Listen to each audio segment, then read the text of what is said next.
Loremaster of Sotek here, and it's time for this week's episode of Lorebeards. We finally did it, guys. 2 weeks in a row on the same day. It finally happened.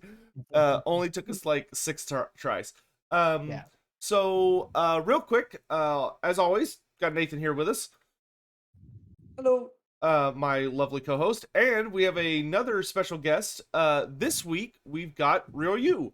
If you would be so kind as to kind of introduce yourself and give everyone like a little bit of background on who you are and what you do. Of course. Hey guys, I'm Ryu. I'm a concept artist and illustrator from Hong Kong. I'm probably most well known in the Warhammer fandom because I do Warhammer 40,000, like Warhammer 40K webcomics. I do a bunch of 4-panel comics for the Warhammer community, including Roommates, Big Brothers, and Chaos Undecided. So I'm most well known in the Warhammer community for that. But more relevant to what we're talking about today, I also do concept art, fan concept art for Cathay and Khuresh. I did the Cathay stuff by myself, and I'm working with Furious Ming, who also did Cathay fan art, and we're working together on the Khuresh fan project, designing units in the context of Total War Warhammer. Yeah. So you guys have seen their work like everywhere at this point. Like Reddit is Hopefully. Yeah, and Ryu also did that absolutely amazing Queek picture that I have that will one day be a thumbnail for a video, supposedly. One day. According to myths. But yeah, he's here today mainly to not only talk about a lot of really, really cool stuff that he's been working on that we're really excited to show y'all, but also to do we're going to be talking a lot about Cathay because they were finally revealed this past week, which was super duper exciting, and already feels like it was 1,000 years ago, but it was just a few days ago. And he's going to help us kind of understand a lot of the direction that Creative Assembly chose to take with it, as far as what the inspirations were, and maybe where it's going in the future, and maybe give us some insight on what we can expect for the things that haven't been revealed yet. I will be your professional Chinese person. He's gonna be our guide. Yep. Because we are going heavily into unexplored lands as far as and pronunciations. Yes. I need help with that. Don't worry, I'm good. I'm fluent in Cantonese and Mandarin, so I'm good. Awesome. Yeah, I'm super duper excited for this. But before we get into the really spicy fun stuff, we do have a couple of things to take care of for housework. So we've got our Tale of Two Gamers update for this week. So for those who have been following along the podcast, 2 weeks ago, Nathan kind of assigned us all a hero, and I think everyone did a great job except me and Nathan panicked. We were struggling to get in there. Yeah. And but we both do have one. Yeah. So I'll go ahead and go first here. So for me, I've got my Spirit Torment. So I don't know if my camera's gonna focus on this guy, but this is one of my. You have a still picture? A what? Oh, a still picture. Still. Yes, I could do that. That might be more useful. That would be more useful, wouldn't it? Nathan, here, I'll just show other ones until I get a picture uploaded. So I put it on the Twitter feed too. Yes. Oh, you did. Okay, that actually makes it even easier. So let me pull up that. So we're gonna go through all these real quick just to show off all the models that people submitted, which is super duper fun. So starting with Nathan, he's got us I don't even remember what this guy's called. The Slaanesh Lord.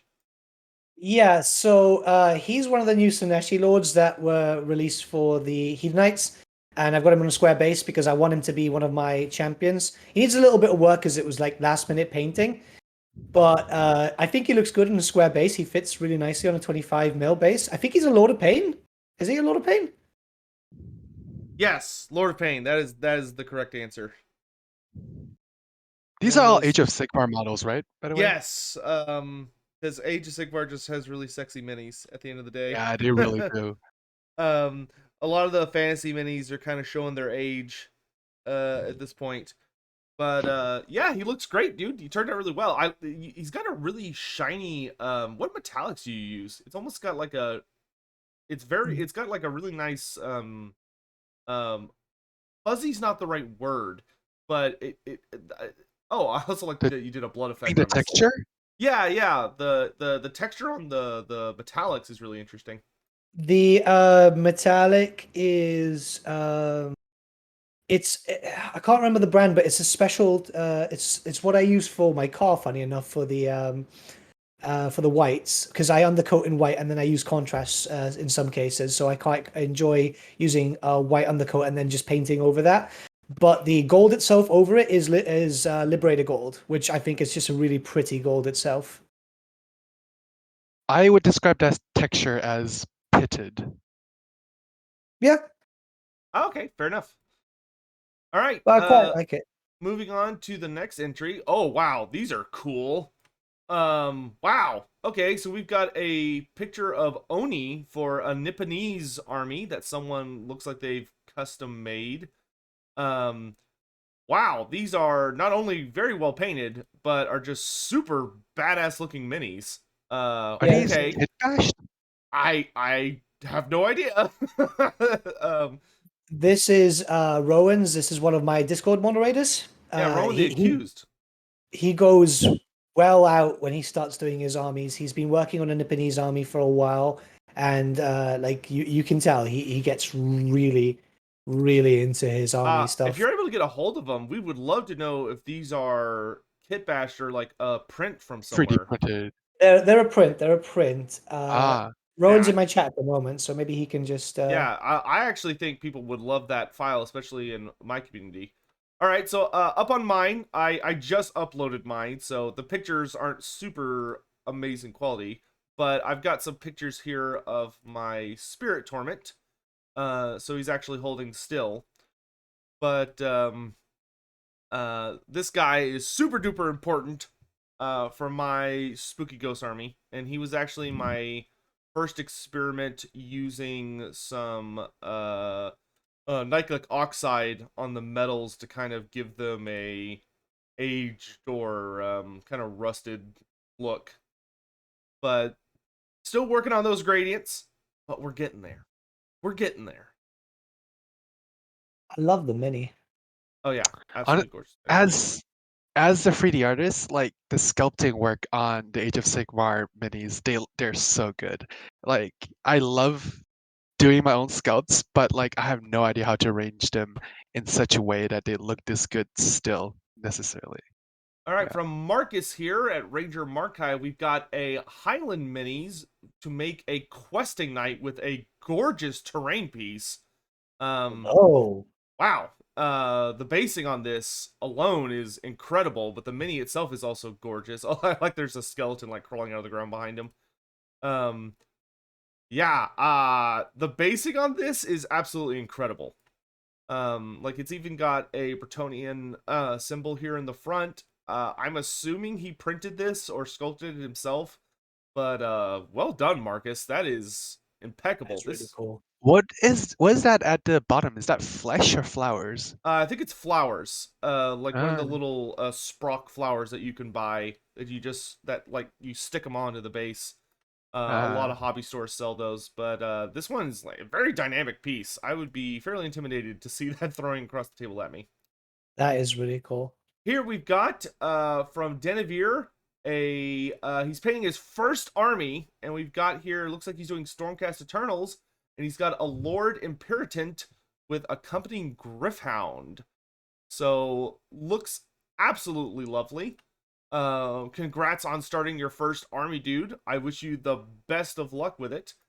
And First army, and he's going for whites. That is impressive. yeah, I actually, for especially for a first attempt, the detailing he did on the cloak on the first picture to get Mm. like the blues in those lines and then the little tabards and stuff, he did a really good job for a first Oh attempt. yeah, yeah. So keep it up, man. Keep it up. I Next wonder if up, that's free-handed. That's probably free-handed, right? oh yeah, it's That's gotta gotta be. be. That's gotta be Yeah. free-handed. Next up, oh, we've got a classic. We've got a metal old school Gracier Thankful. um, Hey. and he looks just as spectacular as I remember back when Skaven and so many other races were very squat. So just a really lovely blast from the past, many. But what this guy does very, very well, which is something I really, really struggle to do, is his edge highlights are super duper on point, especially on that Mm. dagger, where the raised edges are actually a lighter color than or a different color than the actual blade itself to give it like a really, really nice appearance. Mm. And I've been trying to do that, and it's been a struggle. It's been a struggle. But yeah, he did an absolutely great job. He got, and of course he, oh man, he did the bead dot for the eye without accidentally spreading red everywhere. Mhm. This man knows how to control a paintbrush. Yeah. Next up, we've got another spook. We've got the God, what is she called? The Briar Queen. We've got the Briar Queen in here from Goat Force. Oh, Tactical Sign is there in chat. You just dry brush that? Well, it looks great for a dry brush. This actually looks like it turned out super duper well. This um Briar Queen model did a really really good job with all the flowers and stuff, but the getting her to have that spectral ethereal look looks absolutely fantastic. I'm assuming that you used diclic oxide because it really settled into those recesses super duper well. So great job on that. Next up, we've got from Todd K. We've got a Skink Star Priest, a nice classic mini, and he's on a square base. I approve. Yeah. So 10 points for that. wonderful job on that, my dude. Looking good. Lots of golds and blues, and went with all those pinks and purples for the flowers. Looks Love great. the color choice. Yeah, it's a really that the feathers are a really really nice standout there. From Florian Naradio, we've got green skins. We got Gloom Spike Gets. So we got a Dankhold Trogoth, big old model with Damn. just a ton of stuff going on. There's so many like mushrooms and all sorts of other stuff going crazy. We've got a Squig Rider, the character version, and then we've got the Snazgar Stink Mullet, or God, I can't remember what the actual model's name is, but it looks really really good. Question: Um, Do the detail bits come with the model, like uh, on the troll? Most of it does. Some of those, I'm not entirely sure about the pumpkin looking mushroom on top. That's the only one is a little suspicious. Um, Hmm. to me, as far as like, I don't remember that being on the kit, but most of this stuff is part of the actual minis. I love the textures. Yeah, he did a. It looks really good. He did a really good choice with the coloration. Like everything pops really nicely. Yeah. Yeah, it looks almost has like a fairy tale look, except it's trying to kill you. Yeah, I think my favorite bit is the blue millipede creature that's coming off the shaman's staff. But the colors are really bright and poppy, which is unusual for Gloomspite, but looks really really good. Like it almost yeah, it kind of looks like Alice in Wonderland popping out to kill you. Oh yeah, and here's another picture of his Dinkle Trogoth. Um, I think that's all of them on the Twitter feed, but I do have a couple extras here that were submitted on the Discord. So we've got an Ogre Tyrant uh, that was One sec. submitted Need and it. looks Like, awesome. It's such a busy model. Like it's got little heads all over the place. It's just got a lot of. He's got so many little trophies around his model. This is the newest Tyrant model that was released in AOS, and man, it shows because he's just an absolutely amazing, kick-ass looking model. The And composition on the Age of Sigmar models are really good. yeah, and then we've got this just stupid, well done, like gobsmacked, well done. wow. I'm assuming this is a I think it's a Frostlord on Thunder Tusk, but like God damn. This thing is insane. There are gradients everywhere. The face looks absolutely perfect. The fur looks great. All the little the like he's got a custom base which is a giant glacier and you can see footprints in the snow The along the gradients are also executed really well. yeah, like just looking at the stone the thunder tusk's horns, how it like goes from that a normal kind of ivory bone color all the way down to almost a deeper gray, super duper naturally. Like, damn, absolutely damn.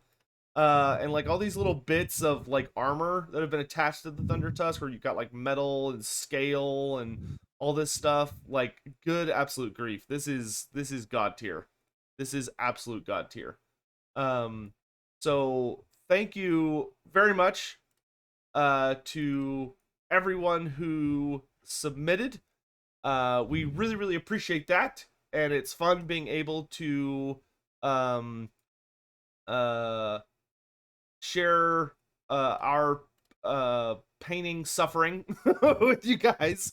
So, Nathan, for the next 2 weeks, so next time on Tale of Two Gamers, what will be the theme? Well, we've done a character, so why not a troop choice so the character has something to lead? Okay, so just so not a monster, but a unit. Doesn't matter what Yeah. kind of unit, just a unit. Yeah. So I'm gonna go with because funny enough, I was just looking at them now. I've got a bunch of stuff here because I was trying to cut out some pieces. Um, Chaos Warriors, but I'm gonna go with filing down the shields to give them a Suneshi look and give them the armored helmet from the Hellstriders because I have a bunch of Hellstrider helms where I haven't used them. So I want to see if I can do 16 warriors. Nice. That means I can cheat and pick the unit that I'm not done painting, but I'm still working on. I can finish my chain rasps. Wonderful. Okay. All right. So everyone, you got 2 weeks to submit hashtag Lorebeards on Twitter, preferably, but you can always throw it into our Discords. And we will be checking those out. And this time's theme is a unit. It could be any kind of unit. It does not have to be. It does not have to be infantry. It does not have to be cavalry. It could be as long as it is a unit. Just because some armies don't have a lot of options if we narrow it down more than that. Yeah. And it doesn't have to be Warhammer Fantasy. Just a reminder, or AOS. It could be 40K. It could be some other company. It could be whatever you want. Mhm. All Don't right. tell me that. I work for Games Workshop. All right. So that is it for Lorebeards. So the last thing we have to do before we hop in with all the super exciting conversations about Cathay and all that crazy jazz is this week's Who Would Win, which for once I actually thought of and didn't go scrounging around Discord to find. So because he has been popping up everywhere. He has just been super crazy popular with the new Cathay trailer. We're going to be having Kairos Fate Weaver go up against none other than Lord Mazdamundi. And of course, we're going to have these two big boys going all crazy on the magic fight, but they're going to be showing up with all of their little things. So Mazdamundi will be riding Zlak into battle. That way, Kairos doesn't have the ability to just fall on him from the sky and squish him. But so we're gonna start up some polls in chats while we discuss this. Okay. Oh, flying cat. Okay. Who would win?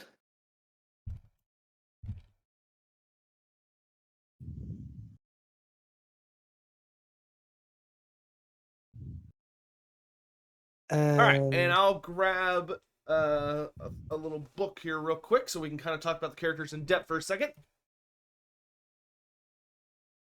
that should be live now. I hope. Yep, it's live on mine as well. So, starting with Lord Mazdamundi, we do have the eldest of the living Slán, a true powerhouse in his own right. A character that, for his feats, they are mostly magical in nature, though he is noted to not mind getting his hands dirty with Zlak charging into battle and just running people over, which does afford him a good amount of protection and makes him rather formidable in melee.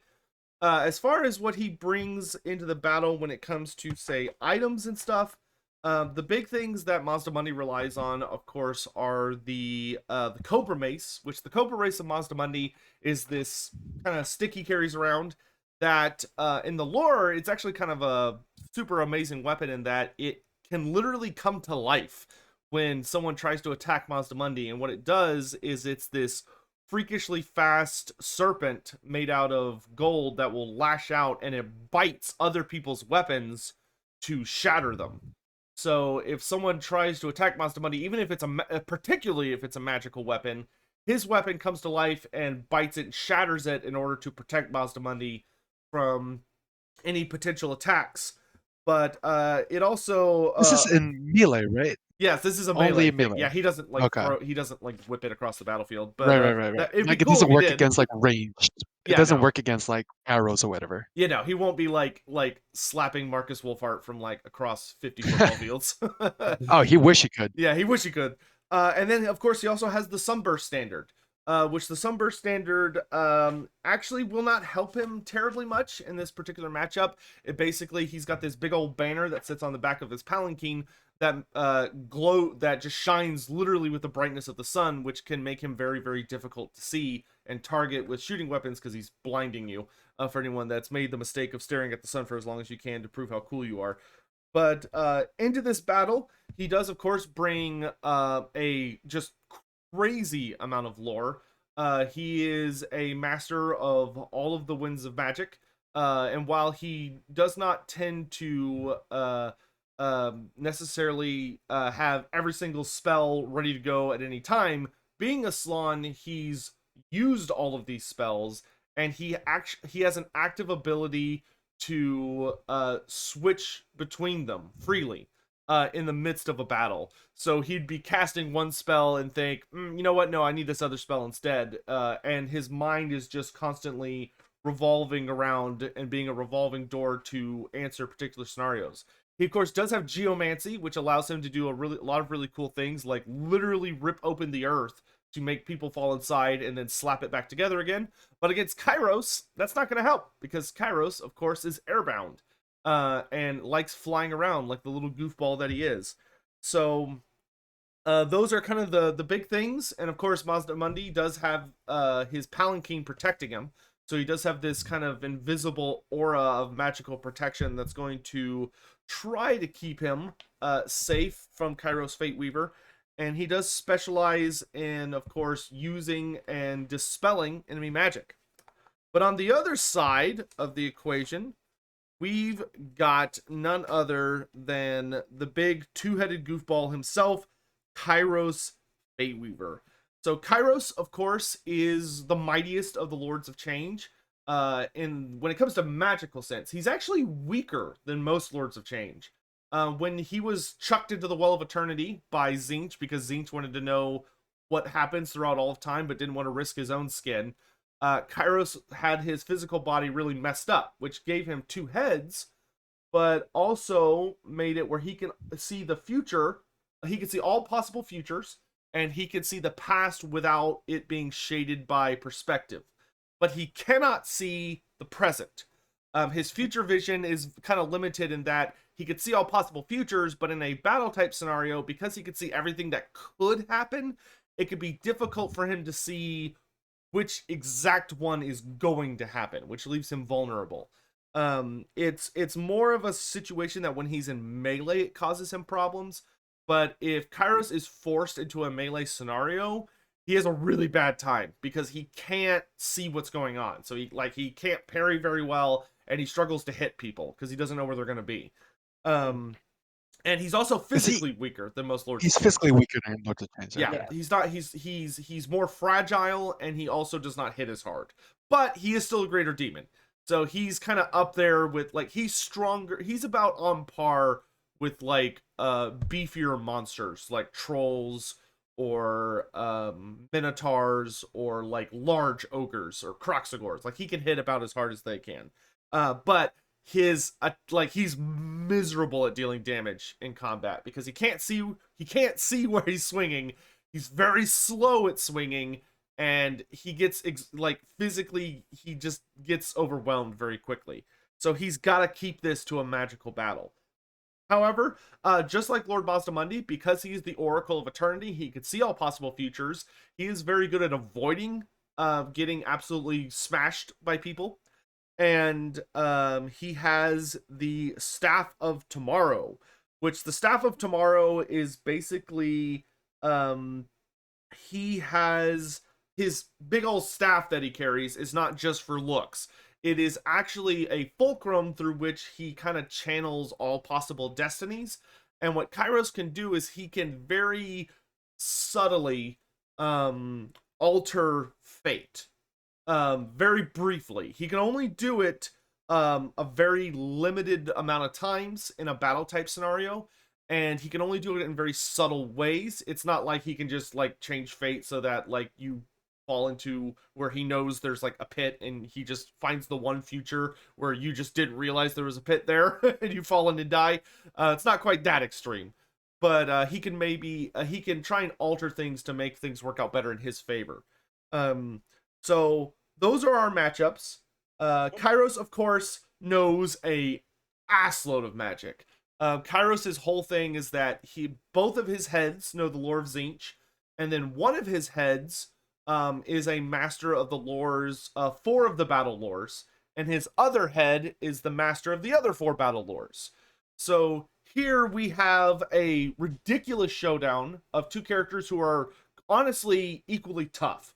Mazdamundi, Zlak does give him a notable defensive edge because Zlak, of course, is very, very tough. And Kairos will probably not want to fight the giant pissed off dinosaur in close combat. It's not going to end well for him.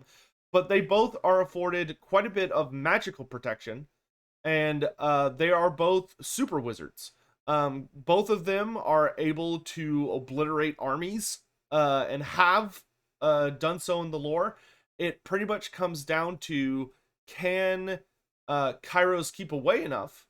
But let's hear y'all's thoughts on this idea so far. Nathan, what do you think? I don't know. Both of the characters are quite strong. I'd have to say, if it comes to favoritism, I'd probably go for Kairos because you'd think a character like that, if he knows he's coming up against Mazdamundi, would plan ahead. Obviously, the advantage of flight and being able to move fairly quickly does help.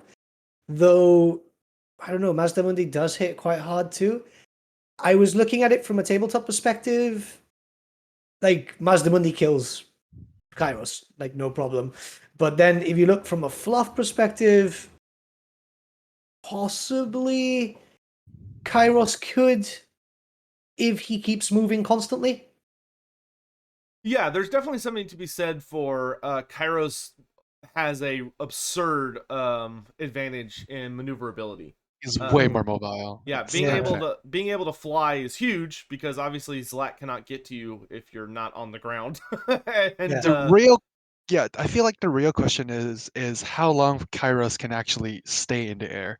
Like if he can manage to keep out of the way of Masamuni's spells long enough to like he just like stays up there indefinitely, he probably wins, I feel like, because he can he can see into the future, right? So he has a much better advantage at dodging Mazdamundi's spells than Mazdamundi has from dodging his spells. So on a range perspective, he's probably also I don't know in terms of their magical defenses who would hold out longer, but assuming like relatively similar defenses, if he's has greater mobility and ability to dodge from afar, I feel like he would win in a battle of attrition. when it comes to defenses, Mazdamundi has a slightly higher edge when it comes to stopping magic. He's got a little bit more of an expertise in that, but Kairos Mhm. has a stronger expertise in casting magic, so they kind of Right. equal out there. And as far as actual defenses go, they're fairly evenly matched. They're both about equally resistant to being killed. They both can take about an equal number of hits if you could get to them, and their barriers, like Kairos's ability to see fate and dodge things is about equivalent to Mazdamundi's Shield of the Old Ones. So, in a pure attrition fight that just keeps going, I do think you have an excellent point in that Kairos has a much more favorable position in that he will have a better time being able to just focus Yeah. Mazdamundi as opposed to the other way around. Also, in terms of rules, the shield is about equal to his ability to see into the future, but in terms of fluff, he can see into the future indefinitely, but the shield won't last forever. Yeah, so Yeah. that's kind of the tricky thing about the Shield of the Old Ones is the Shield of the Old Ones is sort of this barrier afforded by the Palanquins that um it does have limitations. There are, it can be penetrated, it can be worn down if it is put under too much constant Yeah. fire. The thing that I think for me personally, I think the big thing for me comes down to would Kairos be able to stay airborne long enough to kill or disable Zlak? I think for me that's the big thing.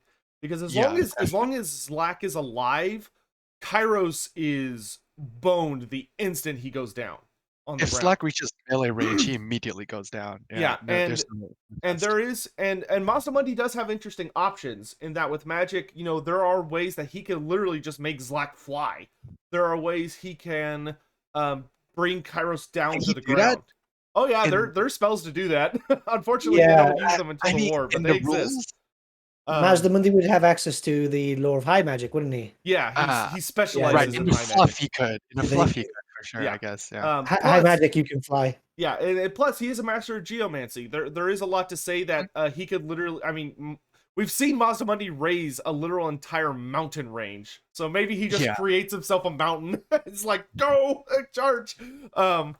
But I've actually seen a stupid scene like that happen in a Black Library book where a wizard used Oh my magic to god. like create a highway up to a flying thing to attack it, which was hilarious.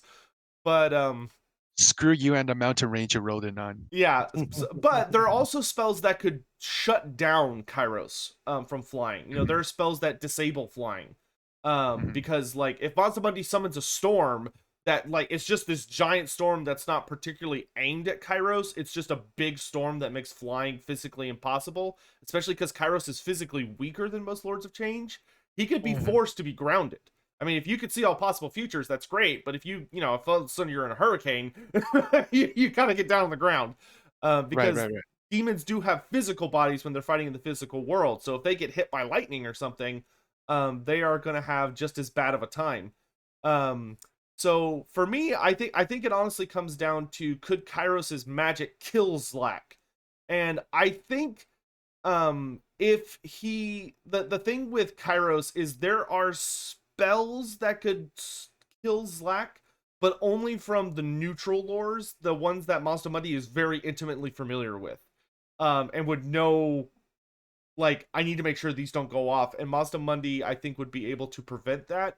The lore of Zinch is I think where Kairos would really have his strength, because Mazdamundi doesn't know what's going to happen. And quite frankly, to an extent, Kairos is probably not going to know what's going to happen, because that's the whole point of the lore of Zinch. But the problem with the lore of Zinch in this matchup is that the lore of Zinch almost entirely relies on they shoot these different colored flames at you, and basically Zinch fire does not burn you. Instead, what it does is it tries. Random? No, it's not an actual fire. It just looks like fire. What it does Right. is it mutates you. So Ah, depending on the color of the fire, it has different effects. But the general gist is that it will try to. It basically like causes you to get super cancer, or mutate tentacles that start strangling you to death, or you the turn into. question is that kills Slack fast enough. Yeah, what I was gonna say is the problem though with the lore of Zinch and how it mutates is that the tougher something is, both physically and mentally, the more resistant it is to be mutated. And Zlak is like one of the toughest sons of bitches that the Lizardmen have. And when it comes to mental fortitude, a Stegodon is the most stubborn piece of garbage son of a bitch on the face of the earth. Like, they just don't care. They are incredibly willful creatures, and they get even more like, I don't give a damn. I'm too old for this shit. The older they get, and Zlak is the oldest Stegodon we know of. At I think he's like 500 years old or something. Um, Do they so live indefinitely? um, Stegodons, maybe, I don't know. They don't. It's a little wishy washy They with. probably haven't specified, Yeah, like honestly. we For know real. Carnosaurs can live for incredibly long times. Grimlock has been alive as long as Krokar has, and Krokar's been around for like 9,000 years. Yeah. Of course. um, but um, so I think for me personally, I think that well, I'll hear y'all's answers first. So kind of with everything we've talked about, Kairos does bring superior maneuverability. He does have the ace up his sleeve of the Lore of Zinch can be unpredictable. And he could get lucky, and if he manages to like depending on like how the fates are doing with him, he could pull some really good shenanigans there. Um he could also uh and but you know, he is, I would say, a more reliable caster than Mazdamundi. He will have an easier time unleashing spells that are very very powerful, but on the counter hand, Mazdamundi is better at countering magic, and is a specialist in every lore, just like Kairos is, with the exception of the lore of Zinch, which he doesn't know, but Kairos also does not know the lore of high magic, so that kind of equals out. Mhm. So it kind of comes down to, can Kairos bombard Mazdamundi hard enough to kill him, or at least bring down Zlak so he can go finish off Mazdamundi in melee, uh, or at least get close enough and just keep kind of pressing him to take him down? Or do you think that Mazdamundi would be able to figure out a way to get into melee and allow Zlak to kill him? I I mean, think uh, I think a lot of this depends on how prepared they are for each other, right? Like, mm, if So Mazdamundi knows he's facing, So I feel like, for who would wins, yeah, we yeah, always the biggest the important assumption is that they're fighting on a neutral battlefield, so there's no mhm. advantages in terrain, but any Yeah, kind no of terrain could preparation. show up, Yeah. and there's no preparation. So like they're just teleported into an arena and it's a death fight. Mhm. So Hmm. Kairos's future vision would only start to work once he arrives. Yeah, Nathan, you want to go first? it's a bit tough. I mean, I'm looking at it from a tabletop perspective. So it's like, oh, the Stegodon's getting too close. Quickly cast Flesh to Stone, make myself more durable, and so on. So there are ways that he can kind of combat against the Stegodon coming to him if it happens. I'm still going with mobility. I'm still going Kairos. I still think that being the fact that he can see into the future and he has access to the same laws as Mazdamundi, we know those laws are quite powerful themselves. He should, in theory, be able to outdo the frog. In terms of lore, can we assume that Mazdamundi is familiar with with Kairos? Yes, they actually have fought before in wars. Right. Kairos was Okay. the leading general during the Lustria invasion in the No, Great that Cataclysm. makes a lot of sense. Yeah, yeah, yeah. Okay. Mm. Yeah, at first I was definitely leaning towards Kairos because of the mobility, but upon if Masamundi can make Slack fly, I think he has a pretty good chance. Uh, yeah, I think you've successfully talked me over onto Mazdamundi. Yeah, I think Mazdamundi on a 60% chance winning, I think. If he can get Slack flying or like cripple Karas's mobility, definitely he would win. Yeah. Okay, I'm no surprise to anyone. I'm siding with big ol' Mazda Mundi. I actually think there's the spell in the lore of high magic that literally makes people fly. I think that's like one of There is. That would not surprise me. It yeah. So makes you ethereal and you can teleport, I think it was 20 inches across the board. yeah, so I could definitely see but I think I think they both have an incredible amount of tools. But Yes, they do. I think the thing is that Mazda Mundi has a much easier to achieve win scenario than Kairos does. Because Kairos's Yes. win scenario is that I have to either overwhelm the Shield of the Old Ones through just pure magic firepower. But I'm also going up against one of the best anti-magic wielders in the world. There are a few characters who are as gifted at stopping magic. And Kairos is also, I think, more likely to miscast than Mazda Mundi is if they're both going all out. Because Mazda Mundi And there's also that element of randomness to his offensive abilities. Yeah, the thing with Kairos is that while he could tweak fate a little bit to like make his match, like he could use his staff, the staff of tomorrow, to influence reality so that like when he's unleashing his spells, he's getting more favorable results when that randomness for like the mutations and stuff is going out. But I think Zlak would be able to take enough punishment for the spells that slip past, and I think the Shield of the Old Ones would hold out long enough for Mazda Mundi to be able to force Kairos into a fight. And like to put it into perspective how bad Kairos is at fighting, Mazda Mundi is a superior melee combatant to Kairos Fateweaver. Like, Wait, for real? yes, Oh my god. like Mazda That Mundi is terrible. Mazda Mundi is more skilled at wielding a weapon, and his weapon is very fast and venomous. That's true. Yeah, it is a magic weapon. Yeah, Yeah. and if he could get close enough, there's actually there's not a impossible chance that the serpent staff would actually shatter the staff of tomorrow if he could get close enough. Um, so like Kairos cannot get into melee, and that's just such a broad number of scenarios.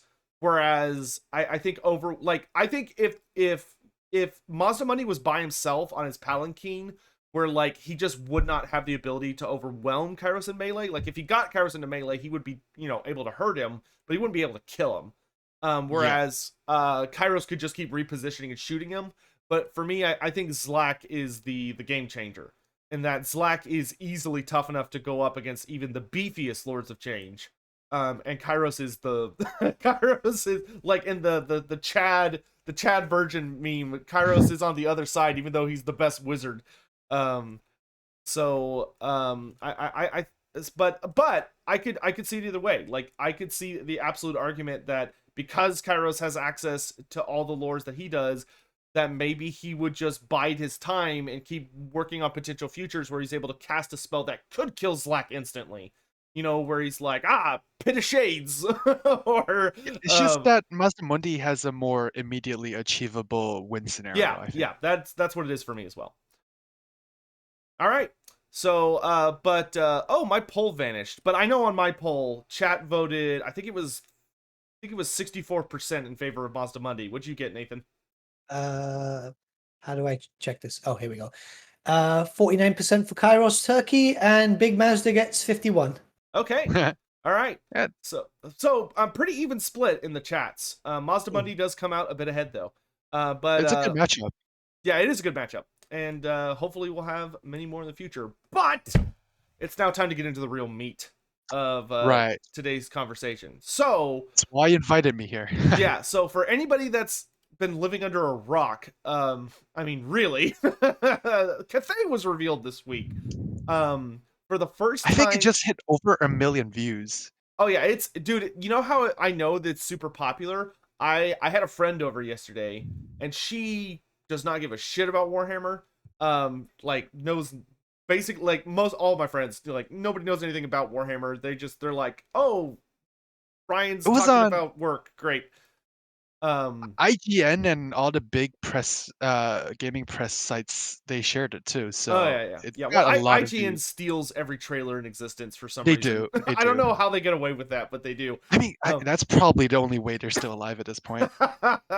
But I was talking to my friend, and I was telling her about the Cathay trailer, and it was super exciting and stuff, and she was like, oh, that's cool, and like she's like, you know, I'd love to see part of it. And I showed her a picture of Miao Ying. She's like, wait, I've seen her. Like, I've seen that picture going around. And I was like, that's how you know we've made it big. I showed my friend, and they were like, oh, Dragon Mommy. Yeah, exactly. Yeah, Miao Ying is fulfilling everybody's wish list for Christmas this year. Yep. all Timmy wants for Christmas is to get stepped on by a dragon. That's all he wants. Yeah, there's been a lot of spicy art of Miao Ying, despite the fact it's been Oh, less than a week. yeah, I should not be surprised. I'm an There's artist. been I have it's no all idea why I'm surprised at all. it is there are certain subreddits that are very busy right now.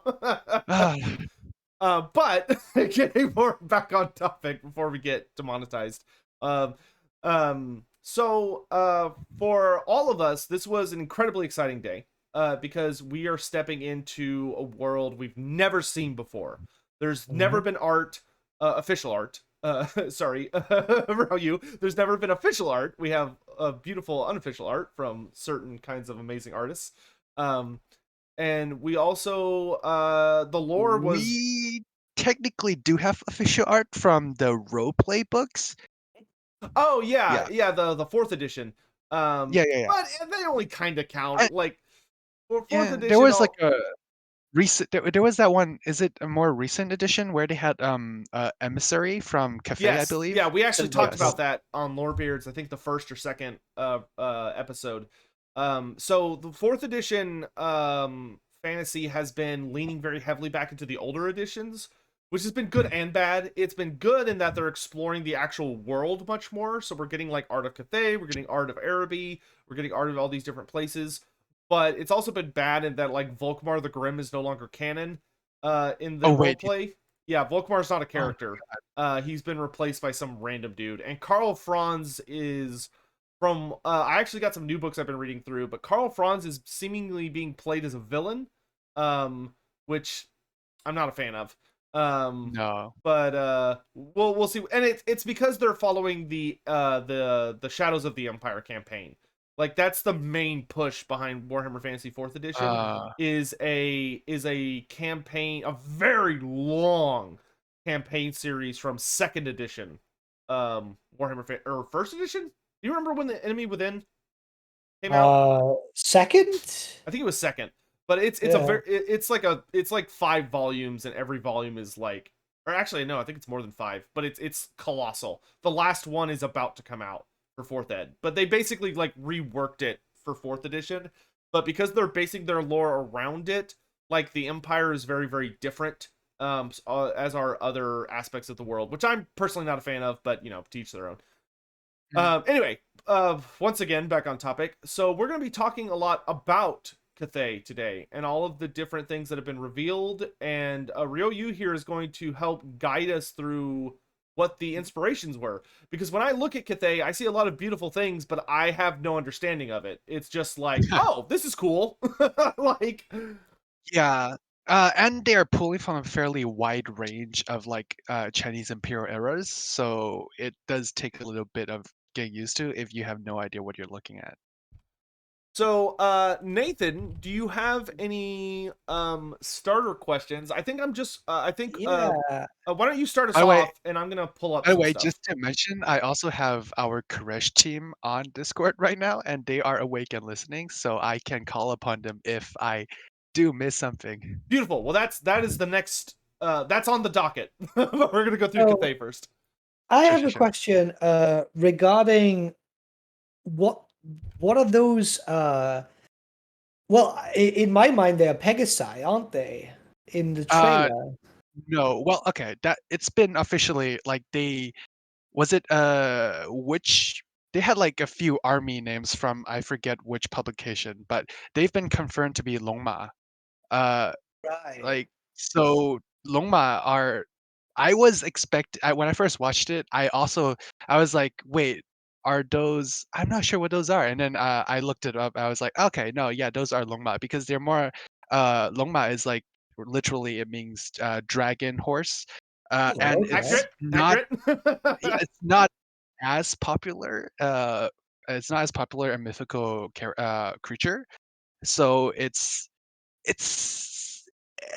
it's more obscure, but it does play basically the role of a Pegasi in terms of like physical attributes. So Yeah, because I saw them and it threw me off because obviously I was expecting the Keeling, which were used in both Cathayan and Nipponese army books back in the uh, day.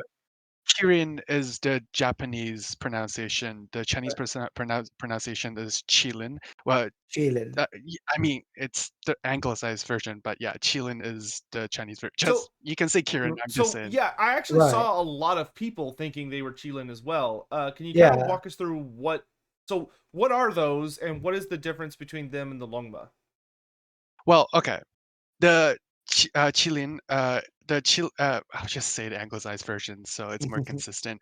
Yeah. Also, I have to say, in case I make a mistake or misrepresent something, I am like not like a huge historical buff.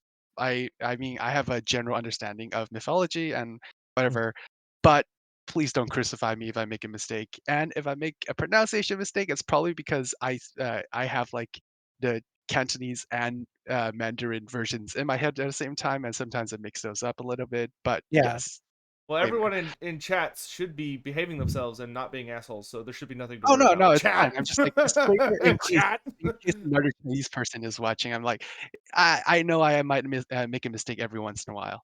Yeah. Well, if there's one thing I've But yeah, learned about history, it's that like you put five historical fans in a room and they can all be experts on the exact same thing and ask them something about it and you'll get five different answers. So yeah, sorry, go ahead. yeah. But so basically, they're both okay. So both Qilin and Longma are like Qilin and Longma, they are both, they herald good fortune, basically. Like a lot of Chinese mythological creatures that are positive, they basically herald great things to come and good fortune. Yeah. If like honestly, that's pretty common in a lot of mythologies. In terms of physical differences, that's probably the most obvious. The Qilin is more of a, it's number one, it's got antlers, and number two, it definitely doesn't have wings. So they basically, most depictions, they sort of just glide around and fly around without having wings. And I assume that's probably why they didn't use them for the basic cavalry, because they probably look a lot more magical and powerful than the Longma, which do have wings. They're basically winged horses with dragon scales. So they Yeah. look more down to earth, and they probably fit better for like a general cavalry depiction So depiction. yeah, like I'm looking at the screenshot right now, and like they look pretty damn cool. Like I like the look of it. I'm assuming by the way that you've described it, you'd see them as like the Bretonian Pegasus Knights in a sense, like in terms of usability in battle. Yeah, probably. Yeah, I Hmm. mean, like judging by like Warhammer, probably, honestly, like they're not going to be using like the mythical powers and whatever. Yeah, and like we have actually seen in an article, I think that was released by, oh, I'm probably gonna mess this up. I think it was Game Express, that their official title is they are the Great Jade Longma Riders.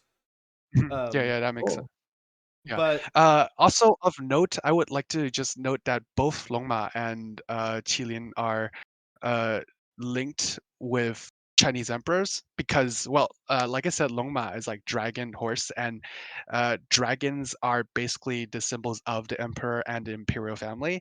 And hmm. Qilin are also heralds of like a good ruler, right? So like, there's if you see a Qilin, that means like there's like a great period of prosperity to come, and the emperor is a good ruler. Yeah. So That's they're both cool. linked to the imperial family. Right. all right, so yeah, because that's definitely a unit that like immediately stirred up a whole bunch of conversation until everyone figured out what they actually were. Because everyone was like what. Threw me off. It really threw me off. I must admit though that like I love the look of them. I really really do. I'm gonna have to look up more close-up screenshots. I've only seen the big the I have battle one. scene ones. Yeah, I have one pulled up here on my stream. The screenshot that we were provided, because we were provided with some screenshots from Creative Assembly, Oh, okay. which has like a really nice up close shot where you can kind of see like the underbelly is like those larger scales that we kind of associate with the underbellies of All right, this is dragons. yeah, I've seen this one. Yeah, yeah, Um, yeah. I actually really like their wings. They almost like while they are dragon wings, they almost kind of have like a butterfly look to them because they have like a sparkle effect. It gives them a very almost ethereal quality, which I really like. Mhm. Um, Usually Man, in a those lot of writer. depict Sorry, go ahead. Go no, ahead. no, go ahead. Like, in traditional drawings of them, honestly, the wings are not usually that prominent, so, Mm. you could probably do anything you like with them, like, in terms of the stylization of, whether to go, like, bat-like, dragon-like, or, like, feathered. Well, it's still Warhammer Fantasy, so they kind of have to make it a bit Yeah. more out there. I mean, I like the look. I'm dreading painting them in the future if models ever come out for these. Oh, you know they will. You know they I will. have issues painting wings like really badly. Always, always, always. I actually just noticed that the riders don't have saddles. Oh, yeah. They're riding bareback, which, considering the amount of armor they're wearing and that they're holding shields and spears, that's super impressive and also terrifying. Is Could that be a work in progress thing? Yeah, it might be work in progress. I don't know. Maybe they'll have a thing about how like they don't. Maybe they're such good writers they don't bother with saddles or something. But like, good lord. Um, So this image I think is actually a really good one for kind of focusing on certain units and discussing them. So I want to talk. I think for the next thing, I'd like to hear your opinions about. Obviously, a lot of us in the West are familiar with what these are likely based on, but maybe you'll have some more details for us.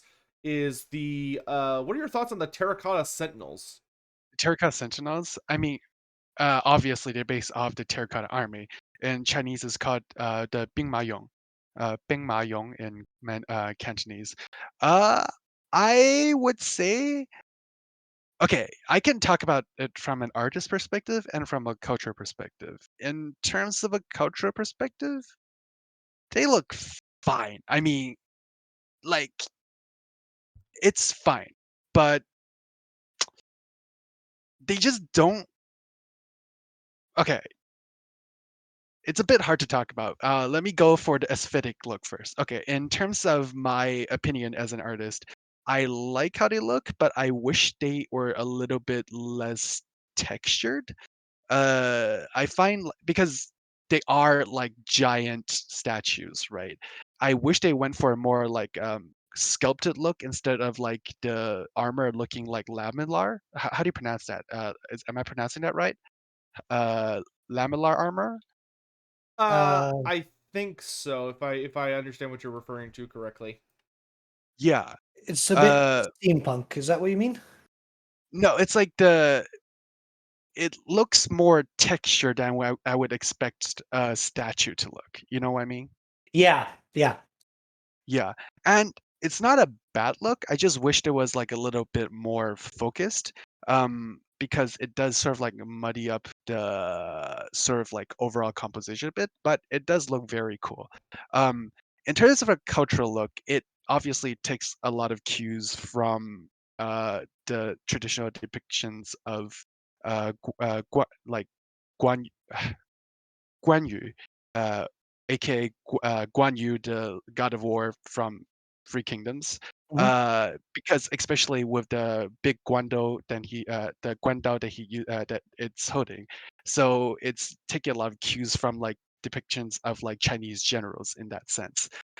But have you guys ever seen pictures of a terracotta army in like the actual terracotta army in China? Yes, at least here in the states, it's a really popular thing to know about. Right, right. Yeah, I've actually been there in person. They're pretty cool. And actually, they used when they were unearthed, they were actually painted, but the paint actually evaporated after like a while, so because they Ah, weren't bummer. preserved correctly. Yeah. Um, so obviously the Terracotta Army is from the Qin dynasty, right? So they have a more ancient and they're from the Qin, the closest period that you guys might be able to like parse it would be like it's like Three Kingdoms takes place during the Han Dynasty. The Mhm. Qin Dynasty takes place right before the Han Dynasty. So it's from about that ancient era of like 2000 plus years ago. And the armor did definitely look a little bit more primitive and simple back then.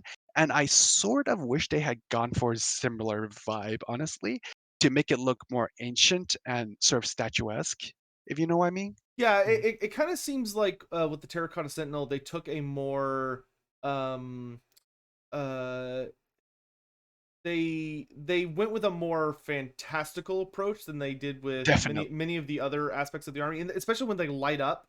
So like when they're active, and you have like it has a cool effect. But I Mhm. think, as you kind of said, it came a little bit at it came at the price of maybe a more authentic design, because it looks like the reason they made them so incredibly busy was to give them that um almost like a they almost look like a like they're hollow and there's some kind of giant fire that's been Yeah, lit inside them, it, which it is a does cool look like that. effect. But Yeah, it because of looks that, almost like a furnace. It yeah, looks like yeah, a yeah, yeah. they look like a living furnace, which, as you mentioned, is a cool effect, or as we've talked about, very very cool effect. But it does make them very busy. Mm. Mhm. I also wonder if there are actually smaller infantry versions because if I remember correctly, in the old was it Storm of Chaos or whatever, the old there was like an old campaign or whatever that talked about the Chaos forces attacking like the Cathay's outposts, and they had mentions of terracotta soldiers, and those should have been about infantry height, I believe. So I do wonder if there are smaller versions of that. Yeah, so I don't actually, know. it was in the Tarmacon supplement. Right, yes, So Tarmacon. in I Tarmacon, freaking there's a forgot that. really big fight between one of the baddies leading a whole bunch of beastmen and Norskins and Chaos Mammoths and stuff against Cathay. That supplement's a little infamous, because I think, actually, I can't remember if it was you I spoke to or someone else about it, but the weird thing was that the creator who wrote it seemed to base most of his designs and thoughts off of, like, he had Off like a couple of, Japanese yeah, it was stuff. mostly Japanese mythology with a But couple of Chinese things sprinkled to in be there. fair, a lot of Japanese mythology comes from Chinese mythology, so you Yeah, that's can true. find roots in Chinese mythology Yeah, if you wanted to. he had a really big obsession with crowmen. Crowmen were Yeah, like one the of the big, Kenku? Yeah. yeah, were one of like the big features of the battle, along with like firework cannons and a bunch of other stuff. But uh Earlier Warhammer Fantasy lore, and if we go back to second and third, we did have units that were interchangeable by both Cathay and Nippon. yeah, yeah. So I mean, I would not be surprised to see infantry terracotta Um, soldiers. I think I'm expecting it only to be the Sentinel right yeah, now. honestly, realistically, probably, but I do wish there was like an infantry version. Yeah, and Oh, do you mind if I quickly send you some of the art I did? Because I yeah, go did ahead. do my own version of terracotta. Yeah, Well, I would. not sentinels, but terracotta infantry. Here, Oh, yeah, I sent it to you. So I'll just quickly talk about my personal concept for it. My concept for it was that basically they were like funerary rites. So as you can see, I have like little pagodas on the shoulders. I intended those to sort of like be like incense holders. And then if you look at the gorget, the what we used to call it, the neck piece design, yeah, yeah. that That's is yeah. actually a traditional Chinese tomb design. That's Yeah, traditionally, like it's the open semi-oval, like in the middle, that would be like where you put like incense, where you would put like offerings for your ancestors, and on the two sides, like the names of the buried people are there, and I also have like the funerary plates as like sort of like a skirt around his waist. So that was my personal concept for them. I thought it would be really cool if like, oh yeah, the terracotta soldiers are like monuments to like fallen soldiers from and then they have like a statue dedicated to them that comes to life to fight for Cathay. That would be super cool. Yeah, and a thing that I actually really like about this, that I think ties into what the Total War design missed a little bit, though I think there's a reason for it I'll address in a moment. But the thing that I really like about your design, that I feel the Creative Assembly one missed a little bit, was that this ties back very heavily and neatly to the fact that the terracotta soldiers in our world, to my understanding, are a funerary, or they're part of a tomb. Yes, they are. basically representations of the army of Qin Shi Huang, the first emperor, when he was buried. Like basically, like instead of like actual, well, back in the day, they actually sometimes did bury like actual people with the emperor because the emperor, you can do whatever the hell you want. But yeah, so instead of burying the entire army, they buried a representation, like a live representation of his army. Like apparently, all of them are modeled on actual soldiers in his army, and they were buried with him as like to escort him into the afterlife, or like to like as his army in the afterlife. Yeah, so I think you captured that really, really nicely. And that's something that the Furnace soldiers kind of missed out on. But the Furnace soldiers Yeah. seem like they kind of took it more of in a direction of like these giant magical things that are the Sentinels. They're guardians that people would be used to as being part of their villages or towns that come to life as these Mhm. big kaiju defenders. Yeah, they're Um, very cool for sure. It's just like a less of a specific reference to the yeah, actual thing they're based off of. and I think the big thing, at least as far like this is what I'm thinking was where they were in their headspace, especially because they had Games Workshop kind of looking over their shoulder, as far as like what they wanted everything to look at, is that I think when it comes down to it, they may have felt, I don't necessarily agree with it, but like I said, I kind of see where they're coming from. I think they may have felt that a lot of the funerary or death iconography would make them too similar to the Tomb Kings, No, for and sure. that the Tomb Kings I can see that.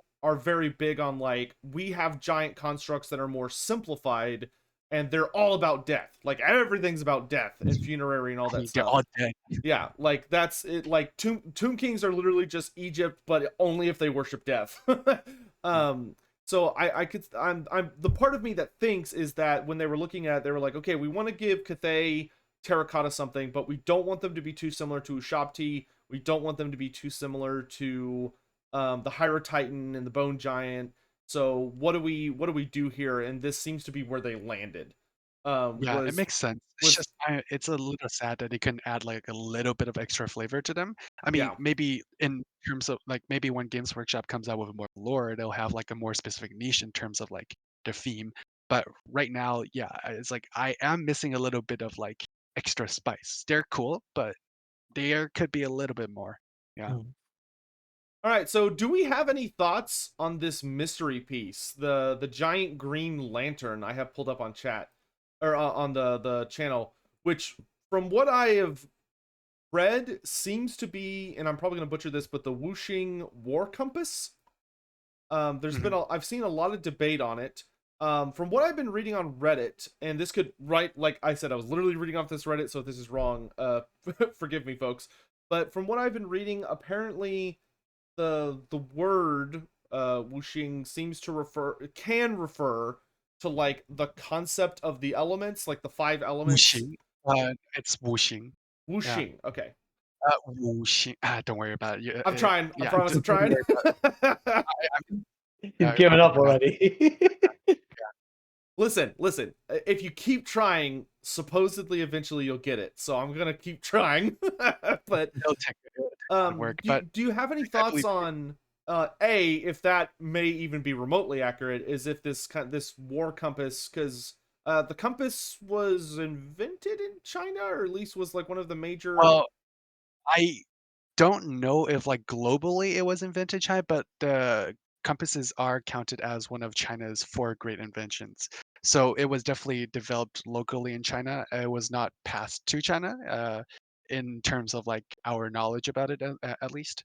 So there are like so it's like one of the inventions of like the Yellow Emperor, which is like a probably mostly mythical uh first king slash emperor of China. Oh, someone in chat actually just said something really cool that I didn't even think of. Mirage Fire says, maybe the war compass refers to the winds of magic, because the winds of magic, there are 8 winds, and they kind of have a cardinal direction because there are 8 of them, and there are 8 directions. Right. So maybe it refers to that giant ball with that green energy in it. Maybe is a device that allows the Cathayans to manipulate and Well, control the winds of let magic. let me just first break down what the wuxing is. Okay, Yeah, first please. of all, obviously I am not like a practicing Taoist, and I have like just like a general knowledge of what Taoism, like what their doctrine and beliefs are, from like general cultural osmosis from like movies and books and whatever. So if I get it slightly off, please don't crucify me. But basically, the wuxing are what you might most commonly know them as are the five Chinese elements. Um, so do you guys know what the five Chinese elements are? Nope. Uh, I had a brief idea of it, but like Is I'm it? drawing a Does it at blank. least have Earth, Wind, Fire, Water as four of them? No. Oh Damn. well, yeah. Okay, it doesn't have air. So the five Chinese elements are fire, water, wood, metal, and earth. Yeah. Oh, okay. I'm familiar with that concept. I know a fantasy series Yes. that definitely stole that. I mean, it's Chinese based. They definitely stole it. Uh, so the wuxing, they're not elements necessarily in the same way that the Greeks recognize elements as, because in Taoism, a lot of stuff is like really conceptual and sort of like um, one thing is not only the literal thing that they are. So like if you're talking about like elements as most people know them as in the Western world, elements are oh yeah, like this is literally fire, this is earth, this is water, whatever.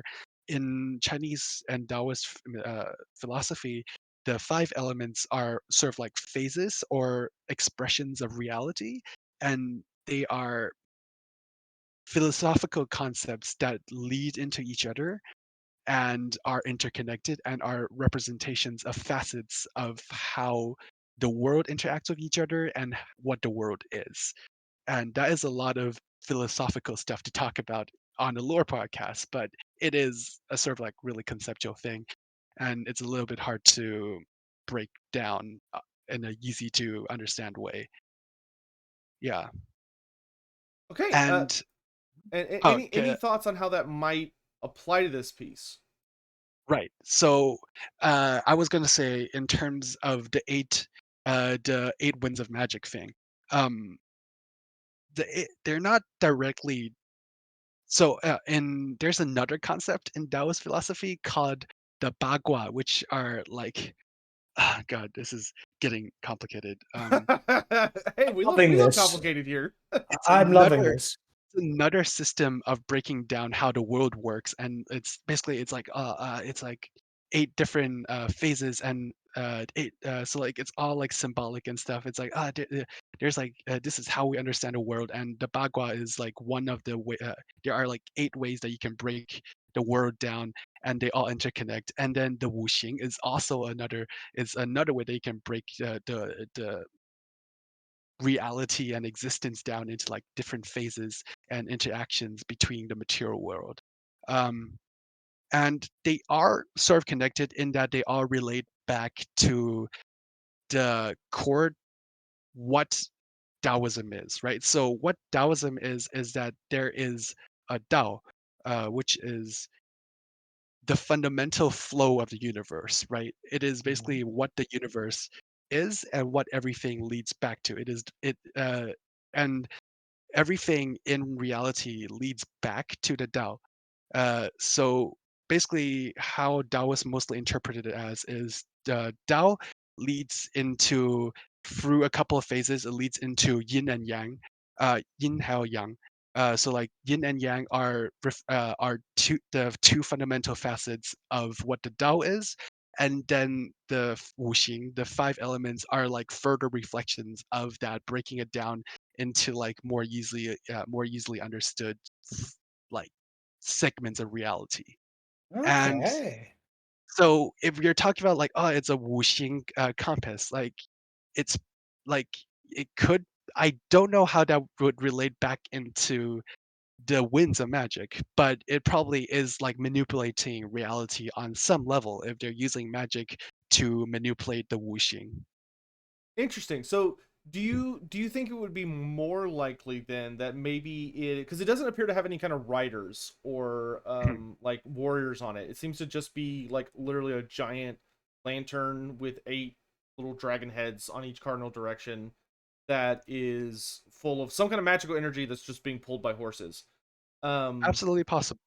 I mean, honestly, at this point, we don't know how deep they are getting into like the Taoist references. So, Oh, like, they could honestly be anything, right? yeah, but based on what you said, I almost wonder if it might be that it's some kind of, so instead of interacting with the eight winds, maybe instead it might be something that is a support piece that either enhances or buffs in some way the I feel harmony like that's system. I feel like that's probably the way to go in. Yeah, because like we know, all the Cathayan units have like access to like the yin and yang harmony system, right? And the wuxing does lead back into like creating harmony and balance, like each basically each element leads into the other and interacts with each other on a like differently, but basically it all comes back into like a cycle basically. So it does it it would fit into the theme of like creating harmony within your art. Yeah.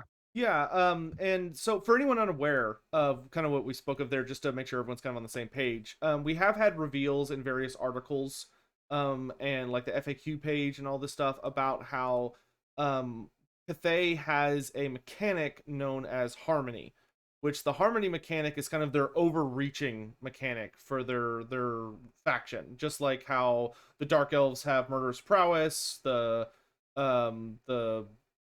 Tomb Kings have the Realm of Souls, all that stuff. And what Yeah. it sounds like is it almost sounds like a defensive version of the Norskin's Berserker rage mechanic, but instead of it being you throw yourself in combat, and the longer you're in combat, you build up buffs.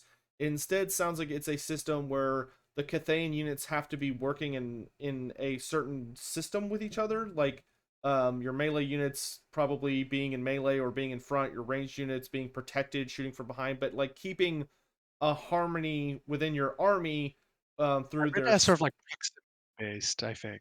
yeah, through like your who knows whether it's going to be stances or whatever you're doing, but you build up harmony and it provides certain kinds of buffs for your army. So that's kind of what we're talking about with that, in that it sounds like it's going to be a system that very heavily rewards very considerate and balanced play, which is something we don't really see right now in Total War. Well, Is it's next to impossible in this current Total War iteration. well, you could do it, but you know you're doing it at your own detriment if you're not cheesing the hell out of everything. Yeah. I'm sure if we dragged Legend of Total War in here, he would have some thoughts on that. But so who knows? Maybe Cathay will be the anti Legend of Total War army. CA finally found a kryptonite bullet for him.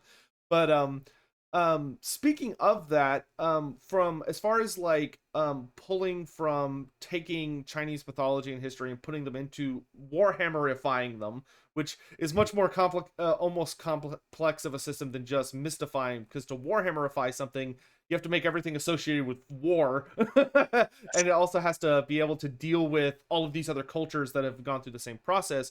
How do you feel about the focus on yin and yang and harmony and the direction they're taking with Cathayan's battle tactics? Um, okay, just quickly jump back to the previous topic because I had actually had a thought while you were talking, Sure. if you don't mind. Because to add on back into against the sort of like the using the compass to manipulate the winds of magic in order to cast spells. I think an important point if you're considering Chinese mythology to consider is that the Chinese interpretation of magic is not quite the same as the Western conceptions of magic in traditional terms. So, like, if you ask like a Westerner, oh yeah, what is magic? So like they'll tell you, oh yeah, it's like a wizard. They throw fireballs and then they do like transformation spells or they summon things. Uh, w- Chinese mythology, magic doesn't really work that way most of the time. I mean, I guess like in theory they could do those things, but it's more about manipulating your own chi and it's manipulating the energy of the world, right? So it's either a more invisible kind of magic or it's more of an internal kind of magic.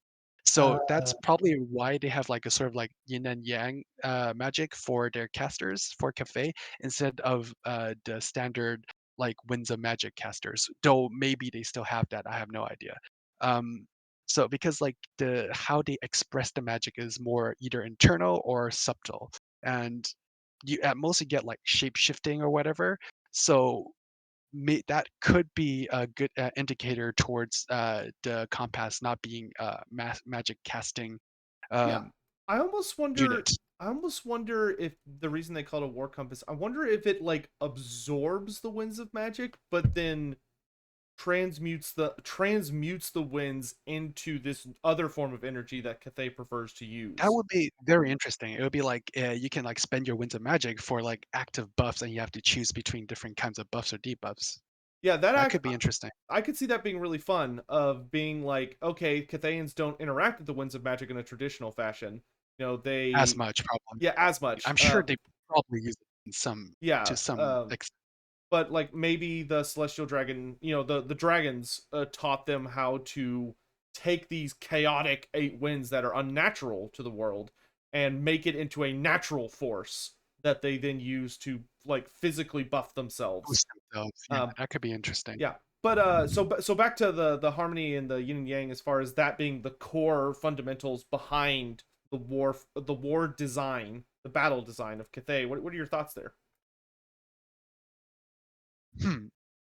Well, okay, for in terms of like overall aesthetic, right? Or like just like, are we talking aesthetic or theme? Or Whichever you one at a prefer. time? Okay, in terms of aesthetic, I am enjoying it so far. Um, in the Khuresh team, we've been like speculating about what the cafe and units would look like for a while, and we discussed that we were really glad that it didn't look like the Qing Dynasty armor designs for few good reasons. Because would you like me to like go more in depth about this Oh, stuff? go ahead, Oh, as please. depth as you want. So, if you don't know, the Qing dynasty is the most recent dynasty. Like it lasted up until like the very early 1900s, until it collapsed, and then the nationalists took over. So the Qing dynasty is what a lot of Westerners would might be most familiar with in terms of imperial Chinese designs, but it is also not very representative of traditional Han Chinese designs, because the Qing dynasty was actually established by the Manchus or the Jurchens. They're established by a minority ethnic group, and for the vast majority of Chinese history, uh, the Chinese dynasties have been ruled by the majority Han Chinese ethnicity. So we were thinking like it's sort of stereotypical. It doesn't necessarily represent as much of the uh, the general breadth of the Chinese history. So we were glad to see that it wasn't going for the stereotypical Qing designs, and which we were a little worried about, because the like mentioned, the emissary from the role playing Warhammer role playing was using very specifically Qing design motifs. So we were really glad to see them go in the other direction and sort of like look through more of the Chinese history to get inspiration for the design. Well, my theory regarding the why the emissary had a Qing design is because Cathay geographically in the Warhammer universe is so large. They've probably got inspirations from different dynasties to Oh, different for sure. sections of the country itself. Yeah, we were definitely we have no issue with like Qing Dynasty designs. It's just like we're glad that it's like they didn't use it for the overall aesthetic, you know? Yeah, I mean, a little variety in terms of design and stuff is cool. What Yeah, one thing that exactly. kind of pisses me off about the Empire is everything looks like a Reiklander. Yeah. Yeah, you're Well, right. yeah. Unfortunately, It is Warhammer. that's They just take due. everything to 11. Yeah. Well, Yeah. that's unfortunately just the limitations of the video game. I think Mhm. is that it just the effort to make the Empire really have like distinct. A cohesive aesthetic. Yeah. Let's Well, get the just shoes off the Sterlanders. Just take the shoes off. but it's like, yeah, like hope you know. I would just hope that we get like at least a DLC, one DLC that gives us some interesting looking non-Reiklander stuff. Like a lot of us I know are hoping for Middenheim or Midland at some point. Oh yeah, there's a lot of hype for Boris. Yeah, Boris and White Wolves and all that stuff. But so uh do you now that we're kind of on it, as far as the aesthetic goes, how are the thoughts about what they did decide to use? So we know we have the Jade Warriors, which are they're the like medium tier infantry that have the like the Yeah, big thing in front of their face, and then we've also that'd be a got the gorgeous. I don't know how to classify that as. It's like a neck lock. yeah, I have I no don't know idea I what. don't know what the term for it is, but I've seen it in other I've seen it before in like fantasy armor and stuff. But so we got those guys, which I'm 99% sure are the Jade Warriors. They've got those big their armor Right. like comes up in front of their face. We've got the Celestial Dragon Guard, who are the guys that are just decked in armor and have the super fancy shields, and they also have like the really nice plumes and stuff. And then we've got we have seen I assume they're not called peasant infantry. I don't know what to call them, but they have the pointed round hats. They've got like the wide brim pointed hats. Mhm. Um so what are your thoughts on the designs of the infantry and the soldiers that we're seeing, it's particularly the melee variants? I like them. I mean, we are basically going into fantasy, right? And Yeah. unless you're going for like a very cohesive, specific reference to Chinese history, like you are going to be like drawing from like all general aspects of Chinese history. But I do think they look good. I mean, unless you're an art director, it's really hard to like go in and say, "Oh yeah, this is like, I think this should be this," right? Just in general, it looks good and it fits, honestly. Especially since they seem to be mostly going for Tang Dynasty or after, which is like for reference, which is about 1,000 years ago. It's like Tang Dynasty to Ming Dynasty designs, which is about 1000 to like 1500, 600, that period of time. So it's a good 600, 700 years. Uh, Okay. they're going, and it's a good span of time to reference because they are some of the longer standing dynasties, and they have, in terms of historical dramas, if unless you're talking about like unless you're talking about the Free Kingdoms, like a lot of Chinese people would be fairly familiar with those designs because in pop culture, those designs are typically represented more than a lot of the older designs, unless you're talking about Free Kingdoms, which is like way older and a lot of people know about it. But like if you're talking about non-Free Kingdom stuff, those references would be pretty apparent to most people with a working knowledge of Chinese pop culture. Hmm. Awesome.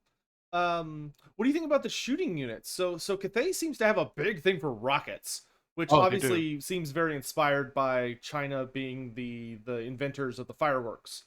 Mhm, And kind of like Warhammerifying those to be weapons. So mhm. it's like, instead of fireworks, we have shoulder mounted rocket launchers. Those And are actually not that far off from like historical Chinese really, firearm. Yes. Chinese firearms sort of developed in a different way than Western firearms did for a good while. They used a lot of explosives and like Love it. fire instead of like bullets.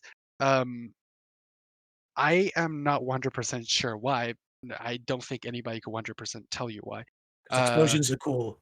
but they are cool. explosions are They cool. are So cool. there are lots of historical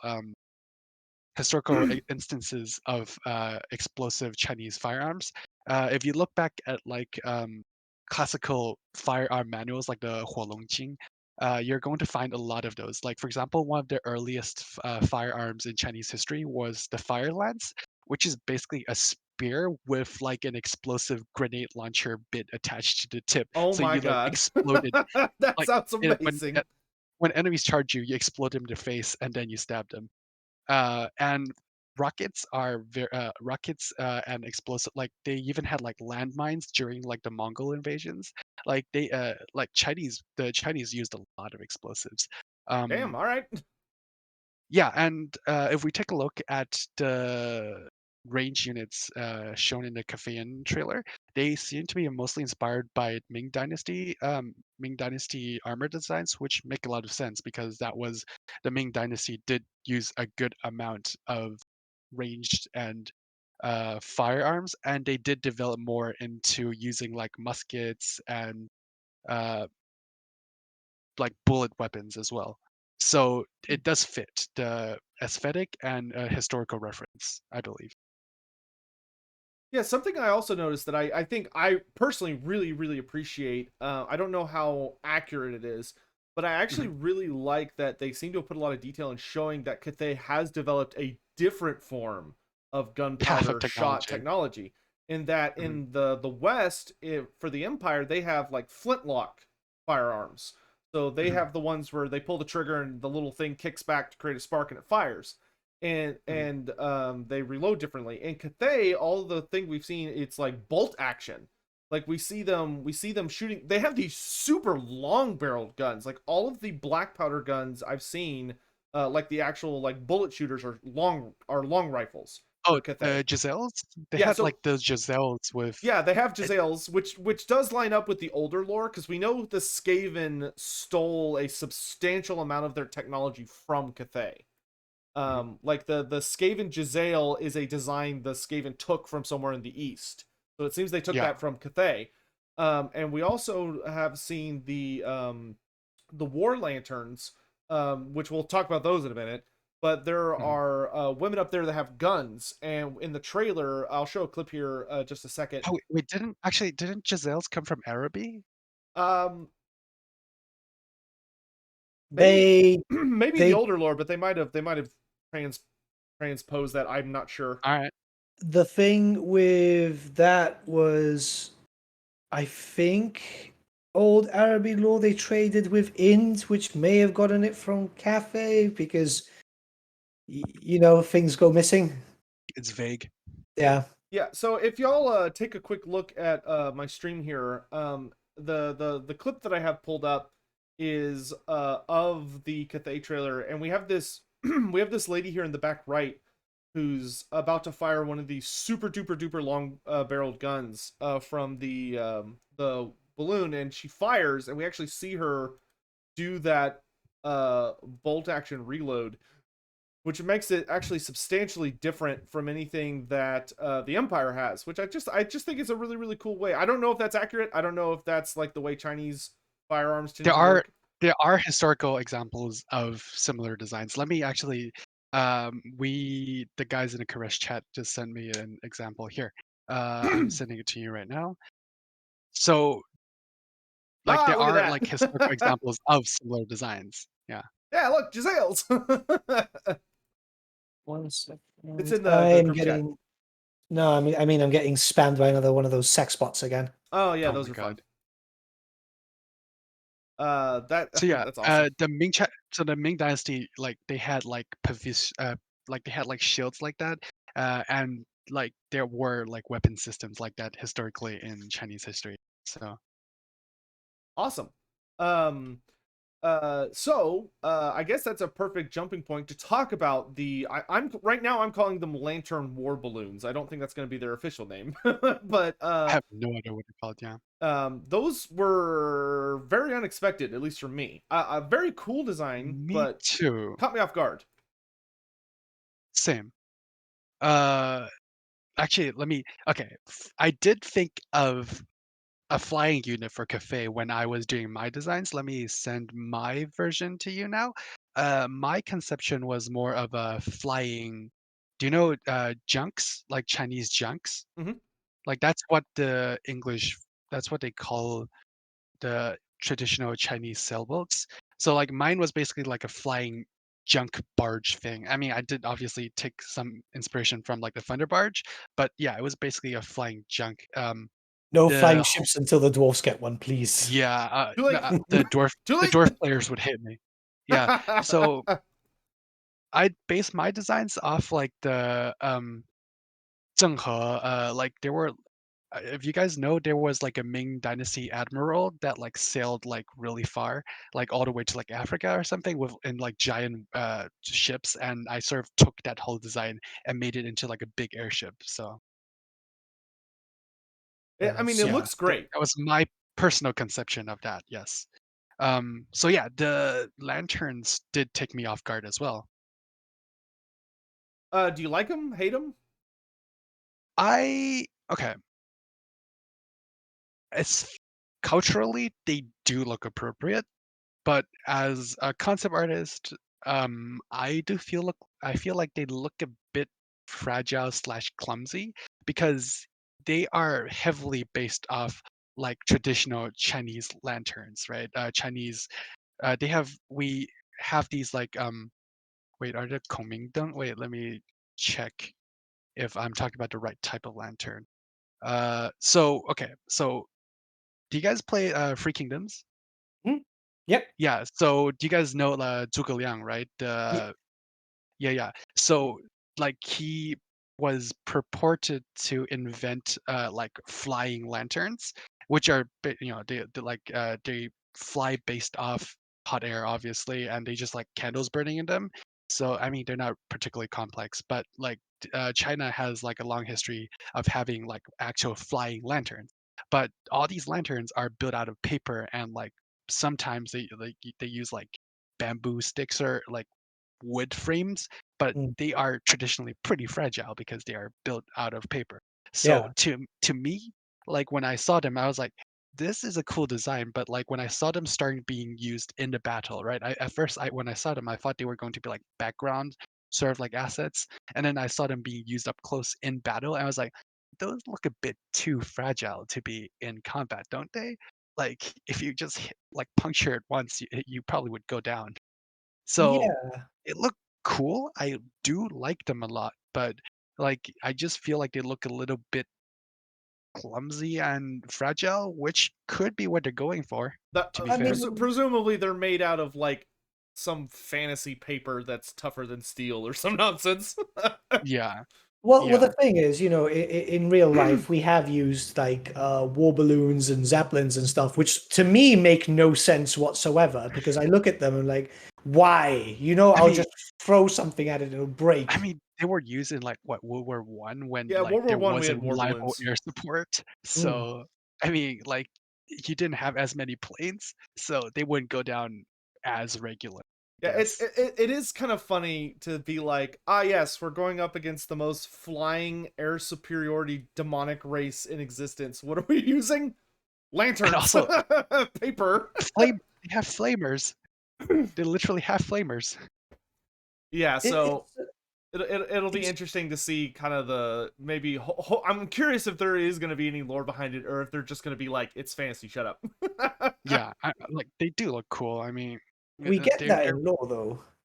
they look appropriate and they look cool. It's just like they look a bit fragile. That's true. I mean, Yeah, put me in a room with anyone else and try and let me convince them that the Scourge Runner Chariot or the Lothern Skycutter makes any sense, and it'd be a very similar yeah, no, discussion. it definitely doesn't. Look, it's Warhammer. None of it makes Yeah, sense. it's like don't worry about it. Just shut up and have fun. Yeah, it does look cool. So I mean, I have no real complaints. If it's in a game like that, I'm absolutely fine with it. Looks very cool. Nathan, Someone just mentioned in my chat there, it's like, oh, it could just be magic warding, yeah, which It could could be. be. I mean, Cathay is a It is. very It's is our fantasy. magically superior empire. Like they're one of the they're Yeah, up there with like the absolutely elves. true. yeah. Yeah, for sure. So yeah, Uh, in terms of design, they look cool. I like them. Yeah. I mean, apart from what we talked about, no real complaints. any questions, Nathan? No, so far no. Do you have any thoughts on the lores from what little bits we know about them so far? So we know they're alchemists and astronomers, which seem to be the like name of the lore of Yin and the lore of Yang casters. And it looks like I'm Right. assuming it's the lore of Yin we see in the trailer, which is like the Yes. almost like calligraphy strokes that are made out of Yes. darkness or metal or something.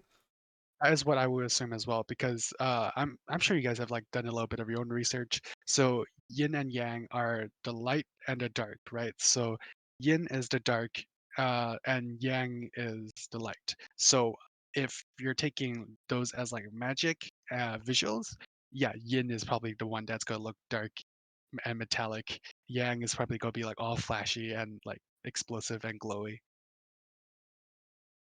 Okay, fair enough. And how do you feel about the dragons? The humans turning into dragons and how the dragons have turned out. We've seen two of them so far, the two legendary Mhm. lords. Are you pleased with their designs, the Iron Dragon and the Storm Dragon? Yes. Um, okay. Well, obviously, in traditional Chinese folklore, dragons are they govern water. They're a water creature.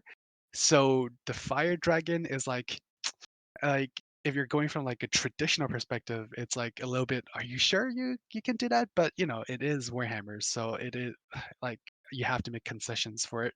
So, but apart from that, I think I do quite like how they've gone for a blend between Eastern dragons and what dragons look like in Warhammer. I think they've struck a pretty good balance in making them having a Eastern look while still not going fully into like the Chinese dragon thing with like whiskers and like like five or like more than four legs, and like they're like they've struck a good balance is what I'm saying. Um, it's I am interested to see how large the variation of Cathay and dragons will actually be. Like, I will we actually have dragons as units, or are we only getting dragons as legendary lords? I feel like that's a pretty good question because then we'll have to see like what the range of like no like so like normal dragons look like versus what the dragons descended from the dragon emperor look like. Uh, but in general, you can sort of see where. Let me find the concept art for Miao Yi. Concept art, right? Fei. Yeah, so you can see that they're going for a more serpentine shape, right? Which is obviously a great element that they're taking from Chinese dragons, and they're doing the whole floating thing instead of having like flapping wings like Western dragons. But their snout and head design is much more Western inspired than Chinese inspired, which I think is a necessary, um, sort of a necessary concession you would have to make. And they have lessened amount of like whiskers and manes. They do have them, but it's not as like prominent as in you would see in a traditional depiction of Chinese dragons. So I think it does strike a good balance between like Eastern and Western aesthetics, considering the context of it being in a Warhammer setting. Awesome.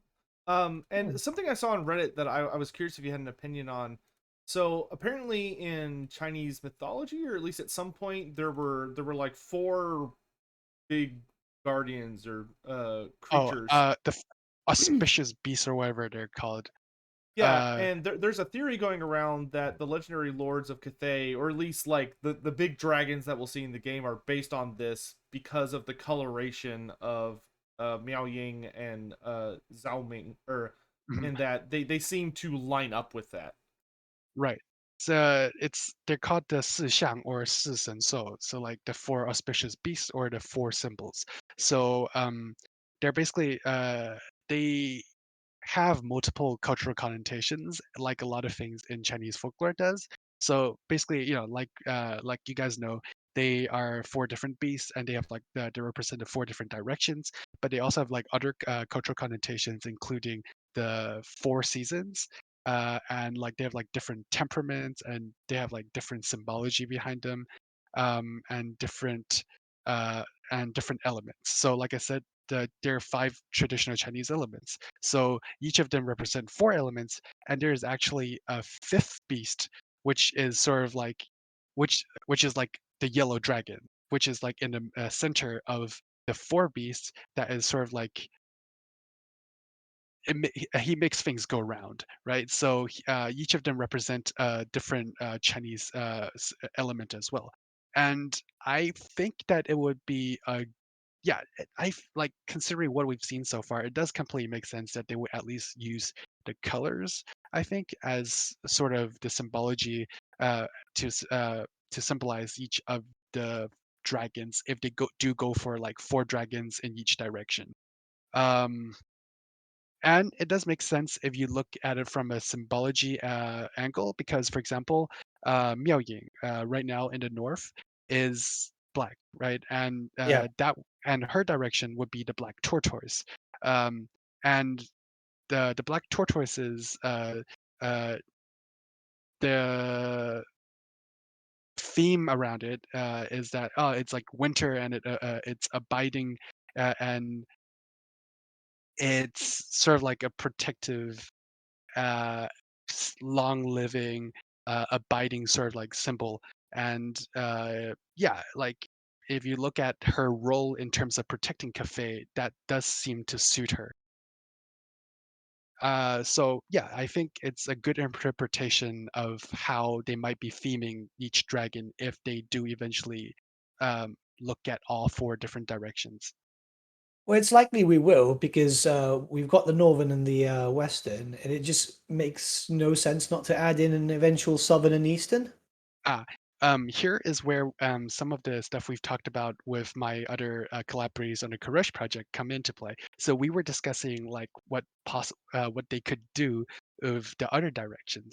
So, but what we were thinking was that the green dragon, the green dragon being in the east, would be likely to come into play if they ever do Nippon, or if they have like high elf or dark elves coming from the east over the sea, or Dealing if with a they threat. yeah, dealing with like overseas threats, or they could have the Yeast Dragon be naval focused and going overseas to invade other areas of the world. So, like in that way, Hmm. you could get like Cathayan expeditions to Lustria, and that would be pretty Not interesting if you last want. year, not last year. Look, Suggest anything else. You know, throw Cathay into Lustria Bowl. Yeah. well, when you're finished, I have a funny story about that. Oh, sure. And we were saying that because we work on Khuresh, if they want to put a Self Dragon, that would probably be one. If Khuresh wasn't in there, that would probably be a pretty safe area because there aren't any, as we know, like it would probably just be like chaos into the south if we're talking about like the southern chaos wastes. But if we put Khuresh in there, there would be a lot more stuff to play around with if you have a southern dragon campaign, and that would be very Yeah. interesting. So, Yeah. like in terms of like what we could see eventually, if we do see the other dragons, there it does open up possibilities for a lot more other factions that could be introduced to introduce like more diverse gameplay than just like what we've already seen before.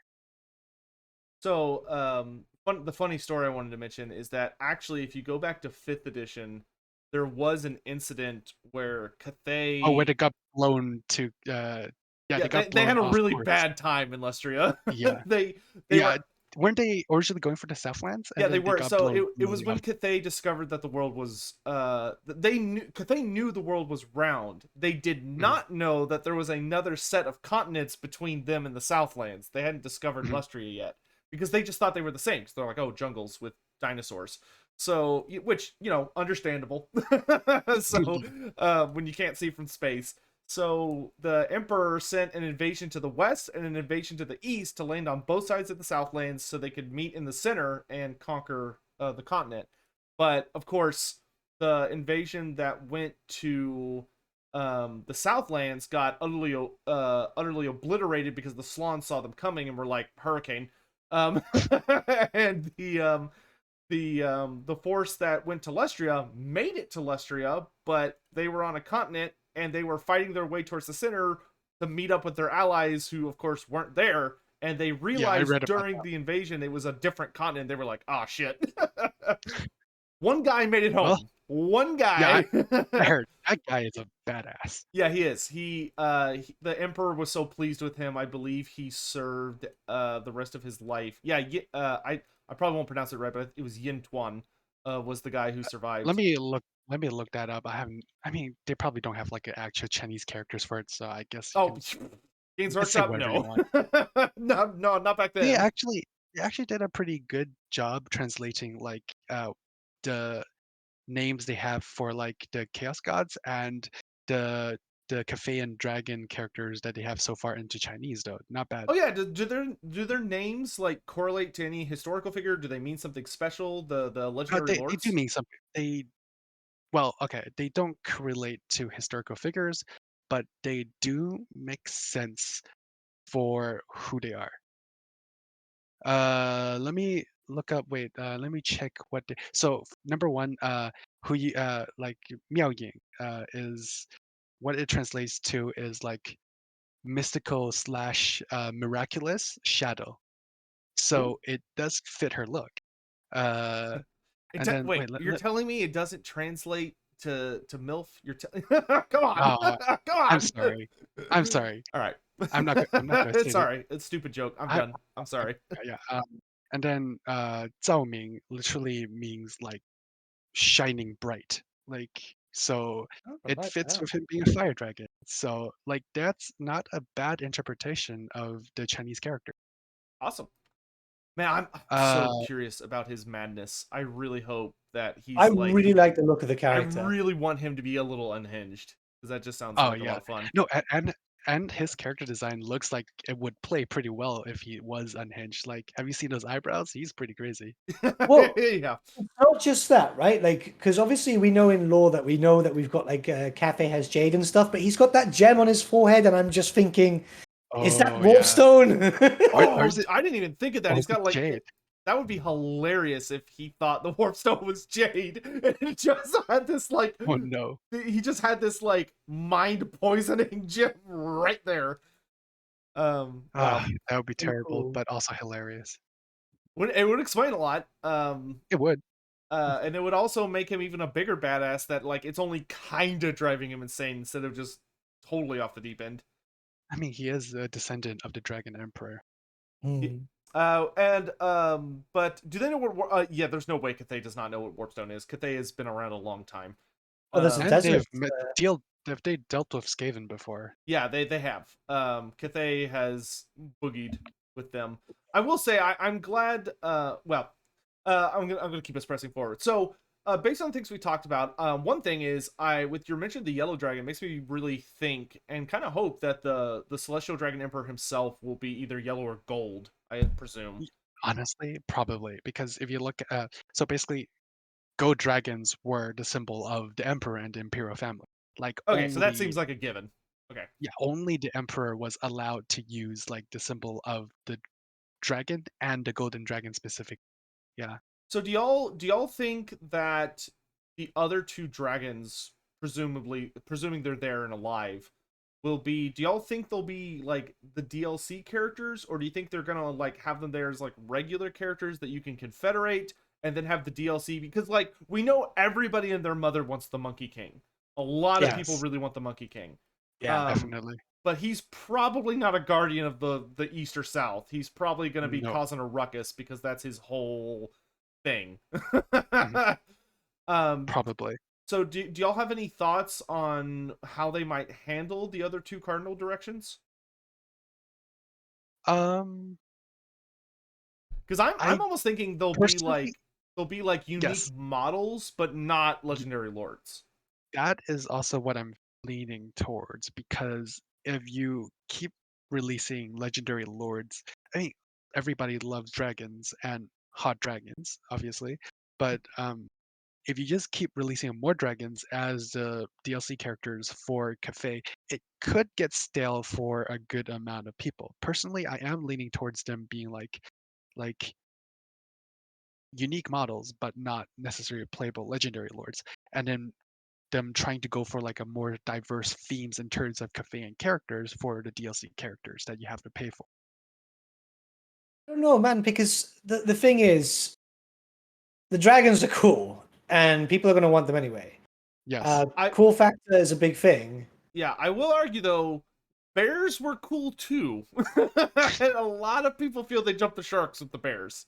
No, yeah, Yeah. but that's because they just really milked it. But keep in mind that, like, say for example, as for the Empire, many of us just want every single elect account, and let's be honest, there's nothing really too special about like the grand majority of them.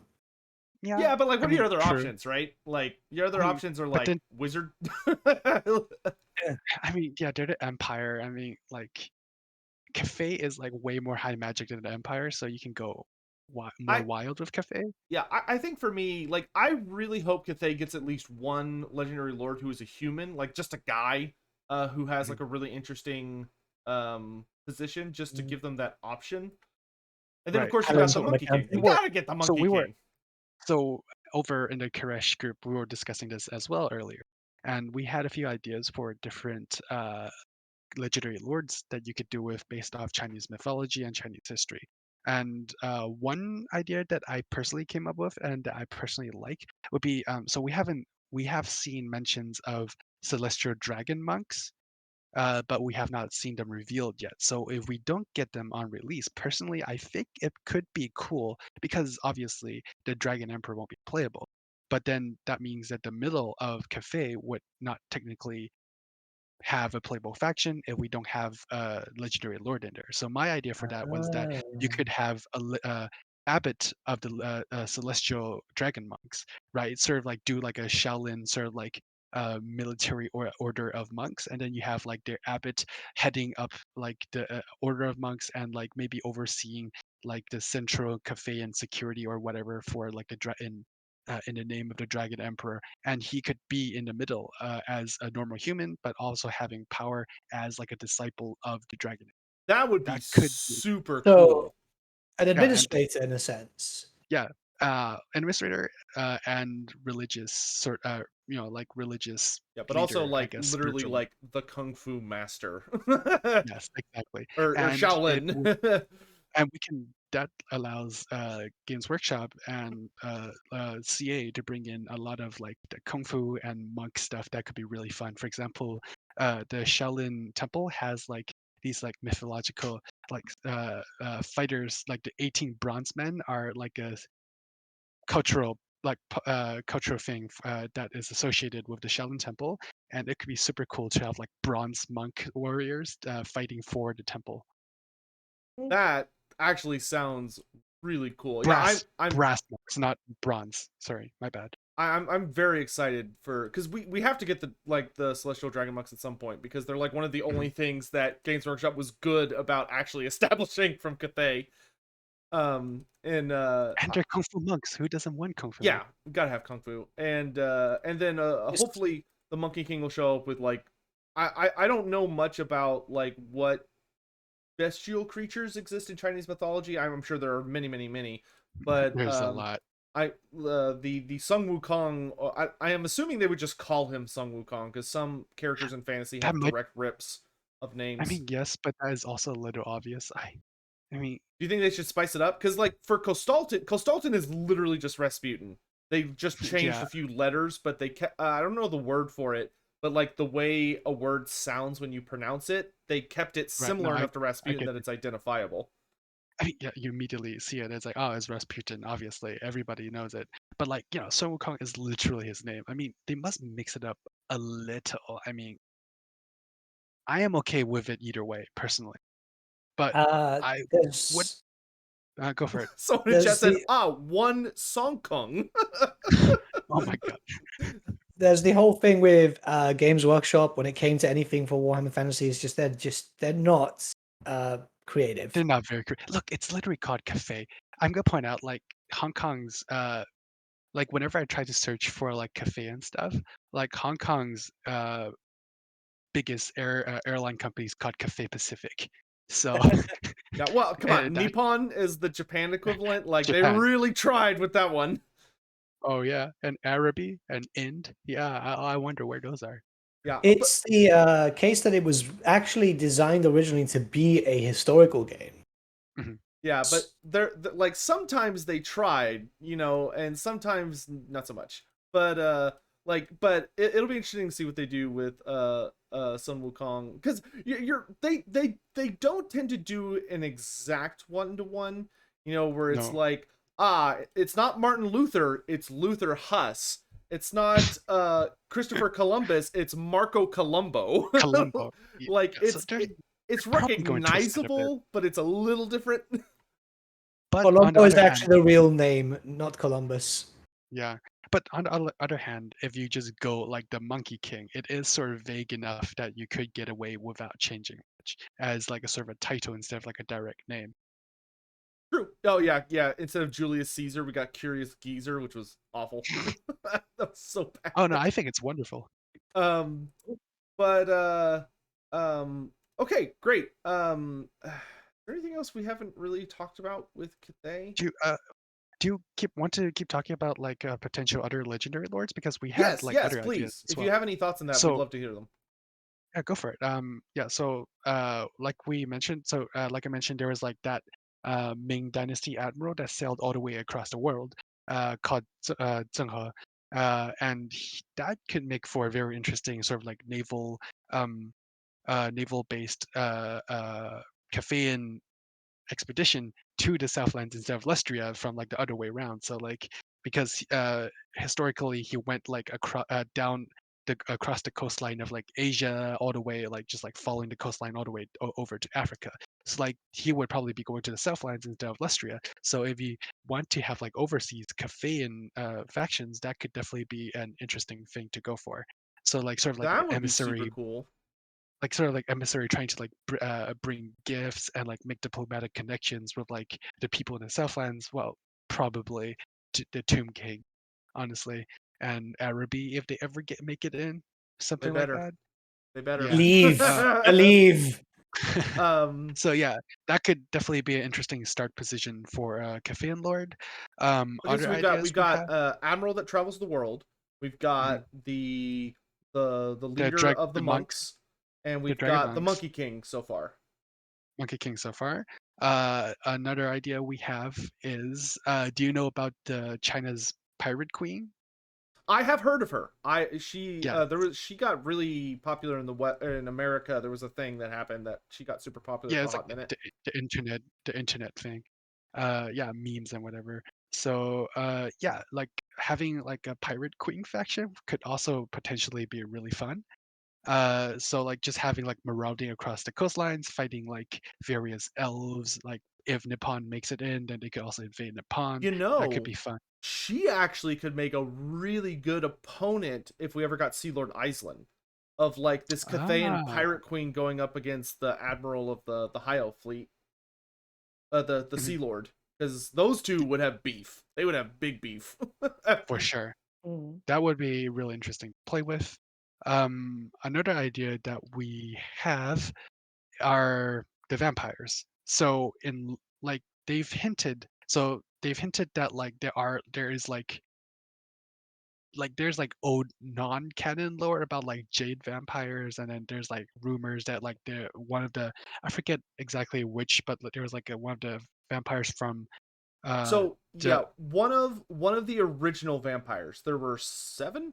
Um, wait, one, two, three. Yeah, there were seven. One of the original vampires did go to Cathay. That's 100% mhm. canon. We don't know, and a lot of people call them the Jade Vampires. I don't think that's their official name, but that's kind of the cultural, or that's the community name for Look, them. I designed them as jade vampires, and Ming designed them as jade You're vampires. Like they're probably yeah, yeah. I'm pretty sure y'all's art on Reddit is why everybody calls them that now. Yeah. it's just a cool name, let's be real. It is a cool name. Yeah. Watch them never get added in for Helman Ghost 2. Yeah, look, it'll be way better than Helmet Gorst. Helman Helman Gorst, except for he's on a like a that he's got like zombie oxen pulling his corpse cart instead of regular zombies. That's his upgrade. Sure, why not? But yeah, so the you could do a lot of jade vampires because like in Chinese mythology slash folklore, um, vampires are not like vampires as like Westerners know them. They suck your chi, so like they directly suck your energy. Mm. Uh, instead of like they suck your life force instead of blood. I mean, they don't. Okay, so we don't have like vampires as in like Western vampires. Like what we modern conceive as like Chinese vampires were originally sort of like hopping zombies, and they were like just like bodies of like this disease that could not that could not be buried, and then they hired like sorcerers to hop like the corpses back home, and then so they were like sort of like animated undead. And then over time in popular culture, with like conceptions of like Western vampires filtering in, they sort of took that undead idea and then built them into like Chinese vampires that would suck your energy instead of your blood. So like you could do like a whole different sort of like style uh, and aesthetic with them relative to like what we see from like the vampire counts. Yeah, I actually would love them as like a really unique expansion to the vampire counts. Mhm. Like that could make for a really fun addition. But I mean, they could easily fit in with either side. But I would For I sure. would be shocked not to see them make some sort of appearance eventually. Like I could see them just being like you start up a Cathay campaign and one of the minor factions you have to deal with is just a group of vampire counts. But Mhm. it'll be Yeah, it'll be interesting to see what happens there. yeah, for sure. And in terms of like other cultures that probably won't get like proper representation in Warhammer, we were also thinking like maybe you could do something with like either Korean themed units or like the Nanman themed units, that kind of thing. That could be interesting, but like there's no real lore basis for that. It's just like, oh yeah, if you wanted to go for more diversity, those were aesthetics that you could go down the path of. Otherwise, another personal idea that I personally have that I thought would be interesting would be like a bandit lord, right? You guys probably don't know much about the four Chinese classics. So the four Chinese literary classics, two of them you guys will probably know of. The two of them are the Romance of the Three Kingdoms and Journey to the West, and that's where you get the Monkey King from, and Hmm. that's where you get the Three Kingdoms from. Um, one of the other literary classics is called Water Margin, in which sounds sort of weird. I don't know why they. I have no idea why it's translated as Water Margin. In Chinese, it's called 水浒传, but basically it's about, so the concept of the story is that they accidentally in a failed religious ceremony, they accidentally released like 108 like demonic souls into like the mortal realm, and then these souls like started inhabiting people, and then eventually those souls like banded together to become like a bandit kingdom, and then like each of them were like heroes and they have their own stories and journeys, and then like they do like heroic deeds and lots of interesting things. And I thought that would be actually a really interesting faction to explore in a Total War format. So you could have like a bandit kingdom and with a heavy focus on heroes and legendary heroes. And so you could so you could play into like sort of like the wuxia. Wait, do you guys know what wuxia is? No. No. So have you guys seen like I mean you guys have seen like uh uh hit Crouching Tiger, Hidden Dragon, right? Wait, oh, 卧虎藏龙. Yeah, Hidden Dragon. Yeah, yeah. Yes. You guys have seen that, right? So Very basically, No, I famous movie. there's haven't. It's a great yeah. So movie. You should there's like watch it. It's very famous. it's a great movie. Please watch it. It's so good. Um, so basically there's an entire genre of like Chinese historical fantasy that are based off these like folklore heroes. And a really big precept of this genre of Chinese historical fantasy is that there is a concept called the Jianghu, which is sort of like an underground slash like it's like a martial arts underground world within China that like, oh, like all these people have their reputations, and then they have like so like there's different schools of martial arts have like different reputations and masters, and they have like, yeah, they have their relationships and rivalries and everything, and so like it's like sort of like underground element to the world basically, to society. And it would be an interesting concept if you applied this to Total War and sort of like explored that as like recruiting different heroes from across Cathay and across the world to join your faction as like a bandit lord.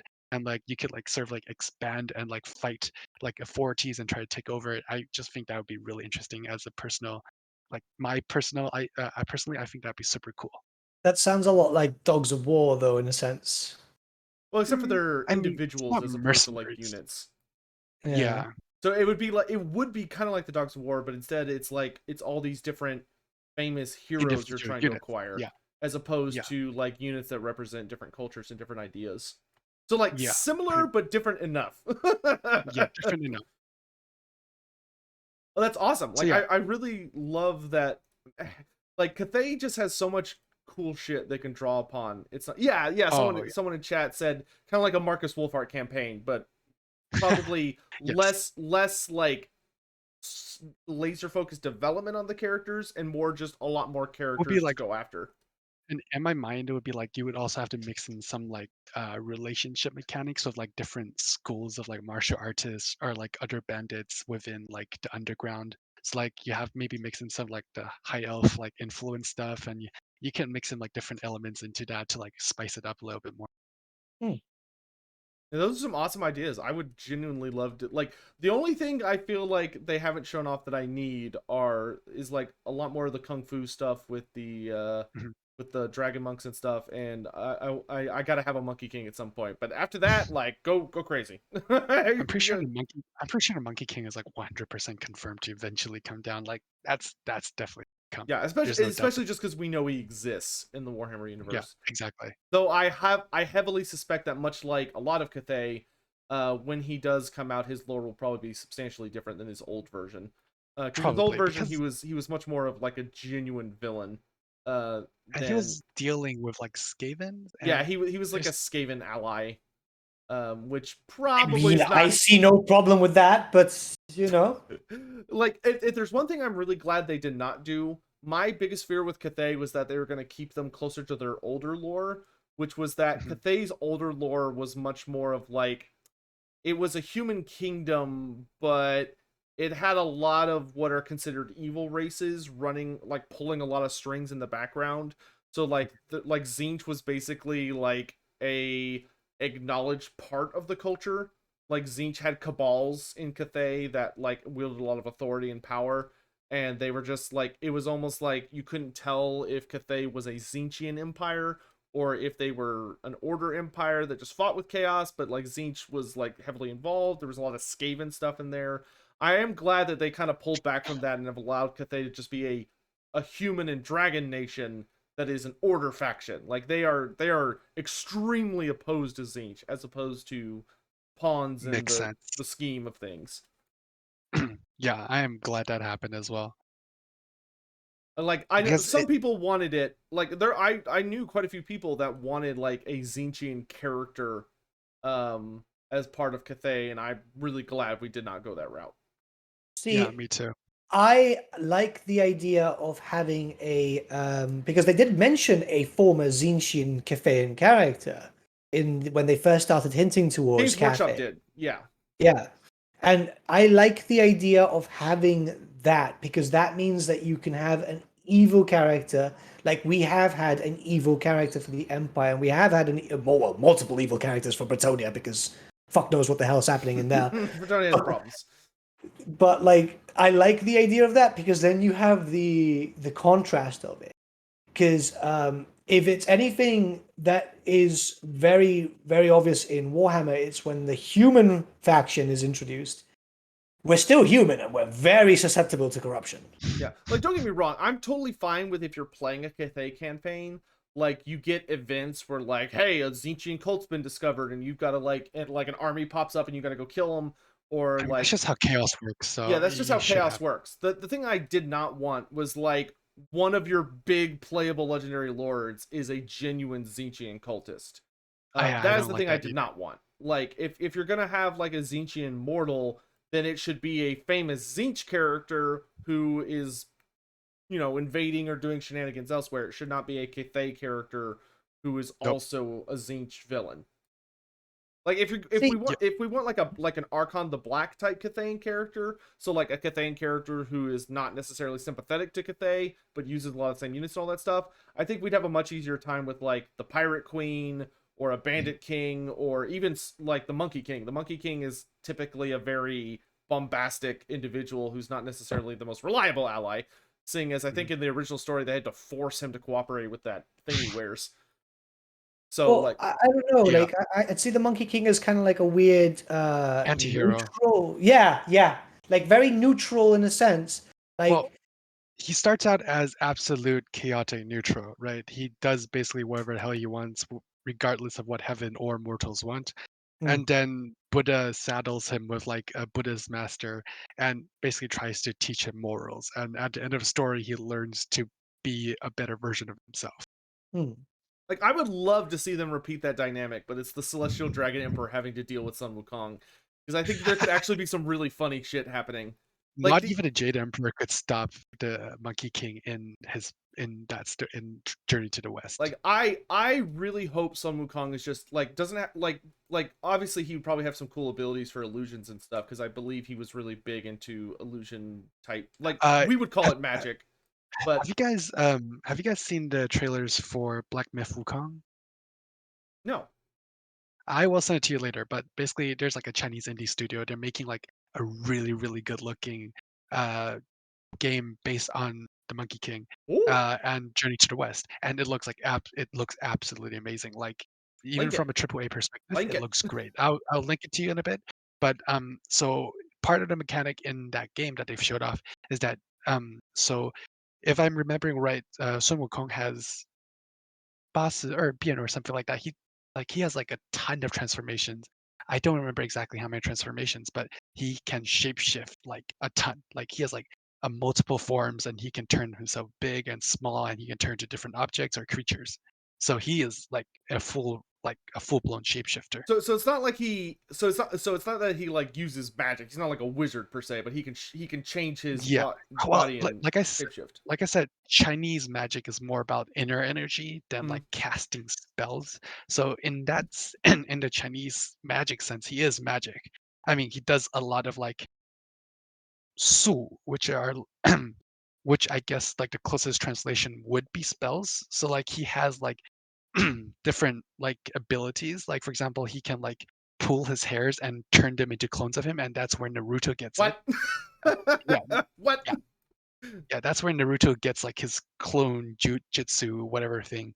I haven't seen Naruto, but yeah, Dude, I know oh he can god, make clones of himself, the Monkey and King that's sounds where, like he would just be badass as hell. Like I don't know if he, yeah, I don't think he would be a wizard character, but just like a heavy combat character that has just a bunch of crazy abilities. oh, definitely, But I think we're actually like struggling on time, so let's actually go ahead and move on. As much sure. as I would love to just keep going on this, because this is a blast. Nathan, do you have any final questions or things about Cathay? Anything? Someone mentioned something here which could be kind of interesting, and it's disappeared. Let me just scroll up. Carry on whilst I try, because it was actually kind of interesting. Okay, so while he's looking that up, Ryoyu, why don't you talk to us about what you've been working on? Like, most people listening are probably familiar with your work on Reddit, Right, if not other places. But you and your team have been really, really busy in Warhammer, creating a lot of ideas, and we love to kind of like give you just a spotlight here to talk about that, and sure, like where people can find it, what kind of stuff you're working on, what's been the right. process, how it's all going. Let me get you our main lore page. So, to give a quick introduction, basically, our team, we have four guys. We have me and Ming, Furious Ming, as concept artists, and then we have our two lore writers, and and basically, it's a collaborative project in which we're designing the hinterlands of Khuresh as a full-fledged faction, and we are writing lore and we are creating concept art. So we have like entire lore articles and blurbs, which are like sort of like written like army book introductions, and we have concept art of those units and characters, which are designed, which are drawn in the style of Creative Assembly's Total War concept art for Warhammer. Let me link you to our main lore page. So we set up a world anvil with all our released art and lore articles where you can go to find all the stuff we've released. And you can see like we have like origins and background of Khuresh, and we have like an army list of like where you can see all the currently released stuff that we have. And we put out new lore and designs every couple weeks on average. Like if we get busy, sometimes there are delays, but typically we aim for every 2 weeks. Actually, we literally just released a new article today, 2.5 hours ago, on the Total War Reddit, and our new post today should be the spec. I don't. I'll have to ask our lore guys how to pronounce that, but it should be the spec prowler, which are like primordial shadow spirits slash abominations that like stalk and kill people, and they can teleport, and they're terrifying monsters based off like traditional Southeast Asian shadow puppets. I actually have a puppet somewhere, but I have no idea where it is. They do look pretty terrifying. Yep. Well, I mean, if you show them in the right light, they are absolutely terrifying. But they are also very intricate and very beautiful. I think Furious Ming did a great job, um, getting that aesthetic in there. So, would you like me to give like a brief overview of what our conception of Khuresh would be like? Sure, if you'd like. Sure. Yeah, I'll go for it. So basically, so as briefly mentioned every once in a while in Warhammer lore, Khuresh has snakemen, right? So we basically took that concept and rolled with it.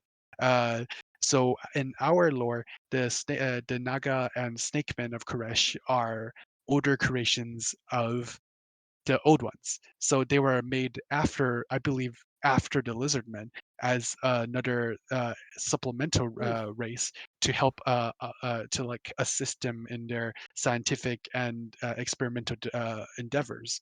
And but the old ones focus very like in lore, the old ones focused a lot on the lizardmen as the caretakers and protectors and like servants, right?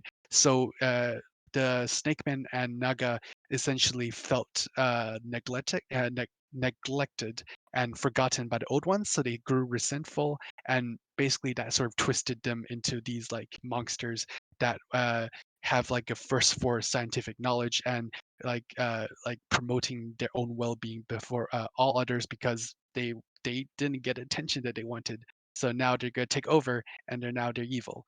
Um, and in our lore, basically, when the Great Chaos Invasion, right before the Great Chaos Invasion, the Snake Men revolted and actually killed the Slan and Lizard Men within Khuresh, and that's how you get the lost city of the Slan, right smack in the middle of Khuresh, because they killed all the Slan there, and then they took it over for their own and used it as a capital city, and they wanted to wage war against all the Lizard Men.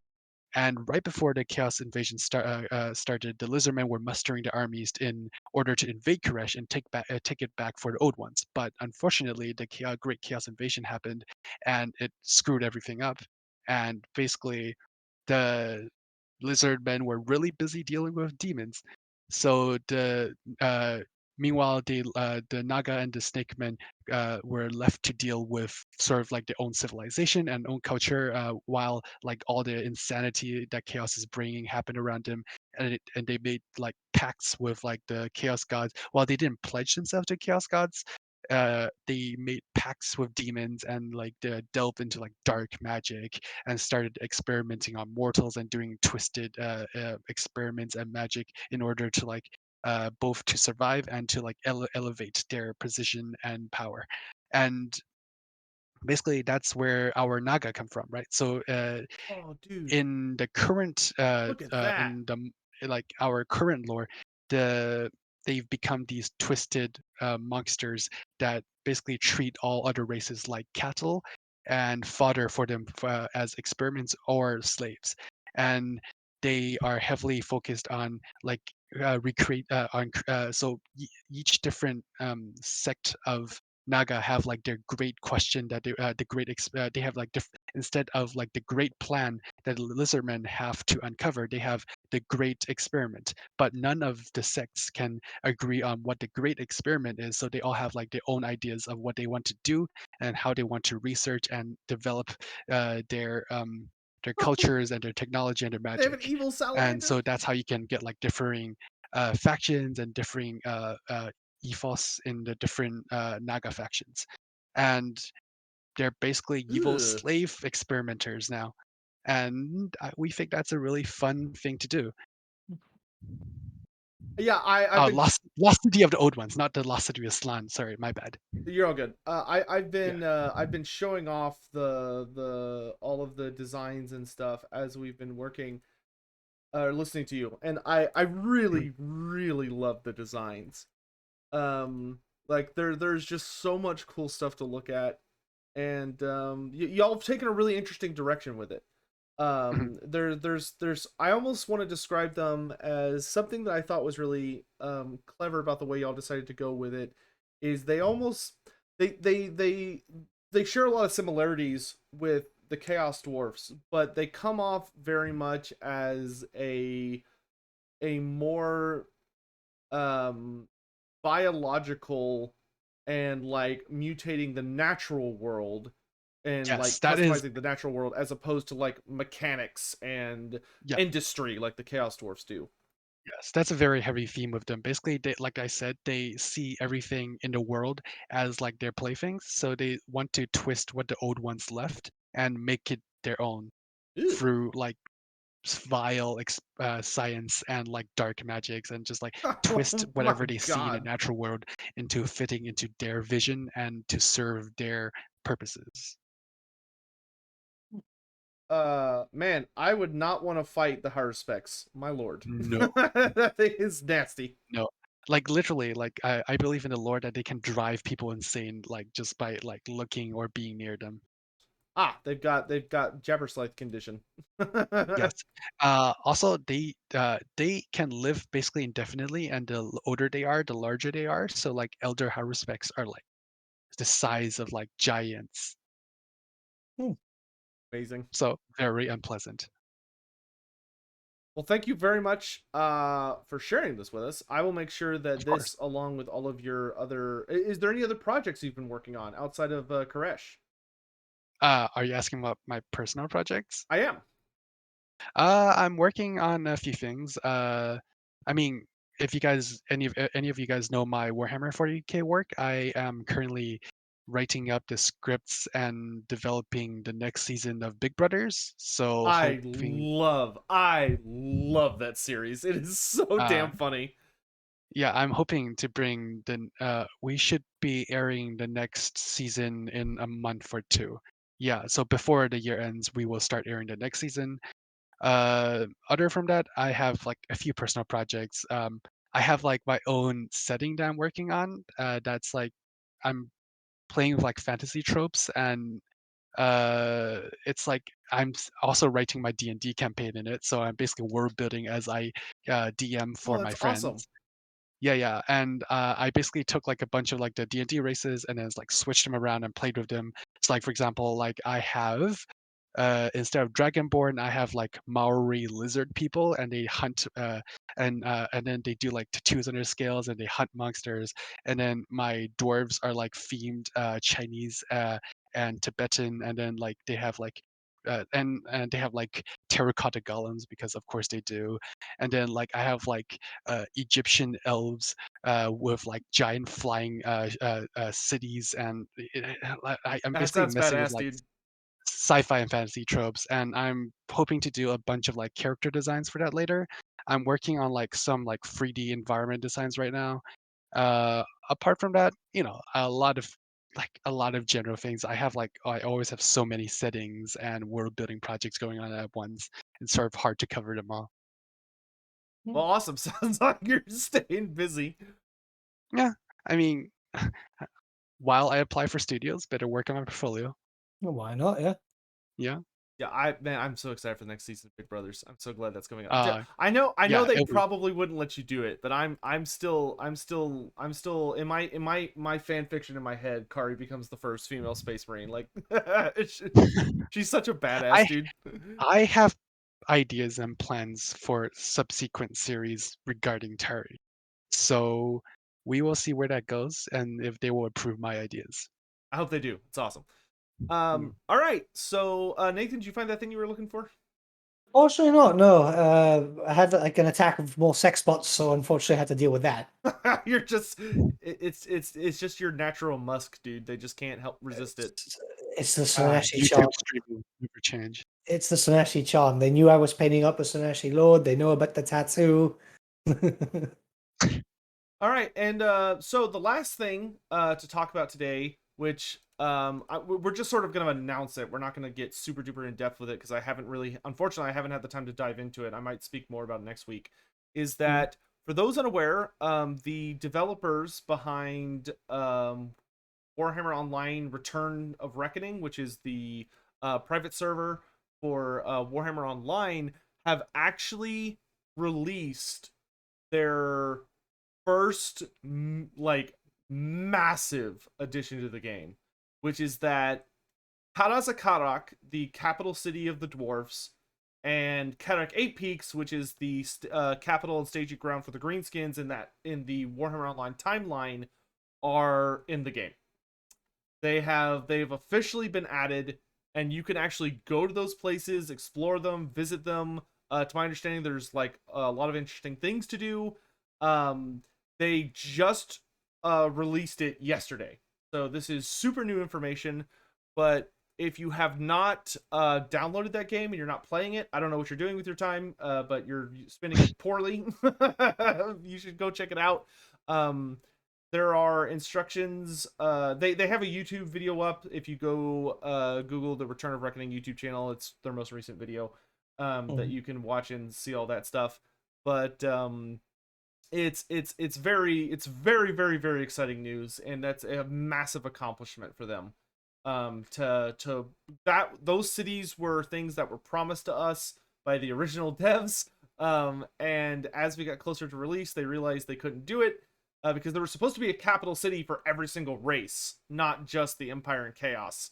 And all we got was Empire and Chaos. Yeah. So, they have finished that great work, and super duper proud of them, and major accolades to them for accomplishing that. And I can't wait to check it out myself this week, especially because tomorrow is Monday, so I've got dungeons tomorrow. But that is going to be it for us here at Lorebeards today. We are hilariously Oh, over yeah. time. I just remembered one thing. Sure. I forgot to mention, in terms of personal projects, I'm actually going to do some cafe and concept art as well. More going back to it to do like environments, and I'm looking at. I want to do like art of the celestial city, Oh, dude, floating up. I can't Yeah. wait to see that. Oh, so that's actually a good segue into closing up. Where can people find you? If people are like, "Holy shit, this Rio, you guys awesome," and I want to just follow all his work for the rest of time, which they should, where should they look? I am under pretty much all major social media. I am under Royu Art. Uh, so like I'm on Twitter, I'm on Instagram, I'm on Facebook, I'm on Tumblr. I also have a Reddit which is my it has an older username, so it's like Insanity, but like it is an older username, and but you can probably see my work on the Total War subreddit. But it'll probably be easier to follow me on my other social media. I also have my portfolio site at chenroyu.com, which is chenruoyu.com, and that's my portfolio site.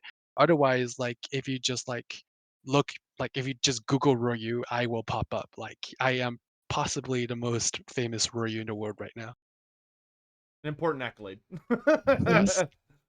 The And nice thing well about earned. having a Chinese name is that there is not as much competition for website URLs. I posted those links in chat for anyone who wants to get them, and of course, just to do it one more time for anyone that's listening in this in a podcast format, you can find him at RUO.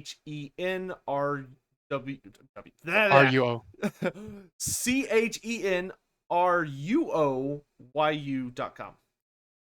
So be sure to check him out. Do you still accept commissions for anyone that's looking for that? I do, but I am currently working a couple of gigs at the same time, so there might be delays.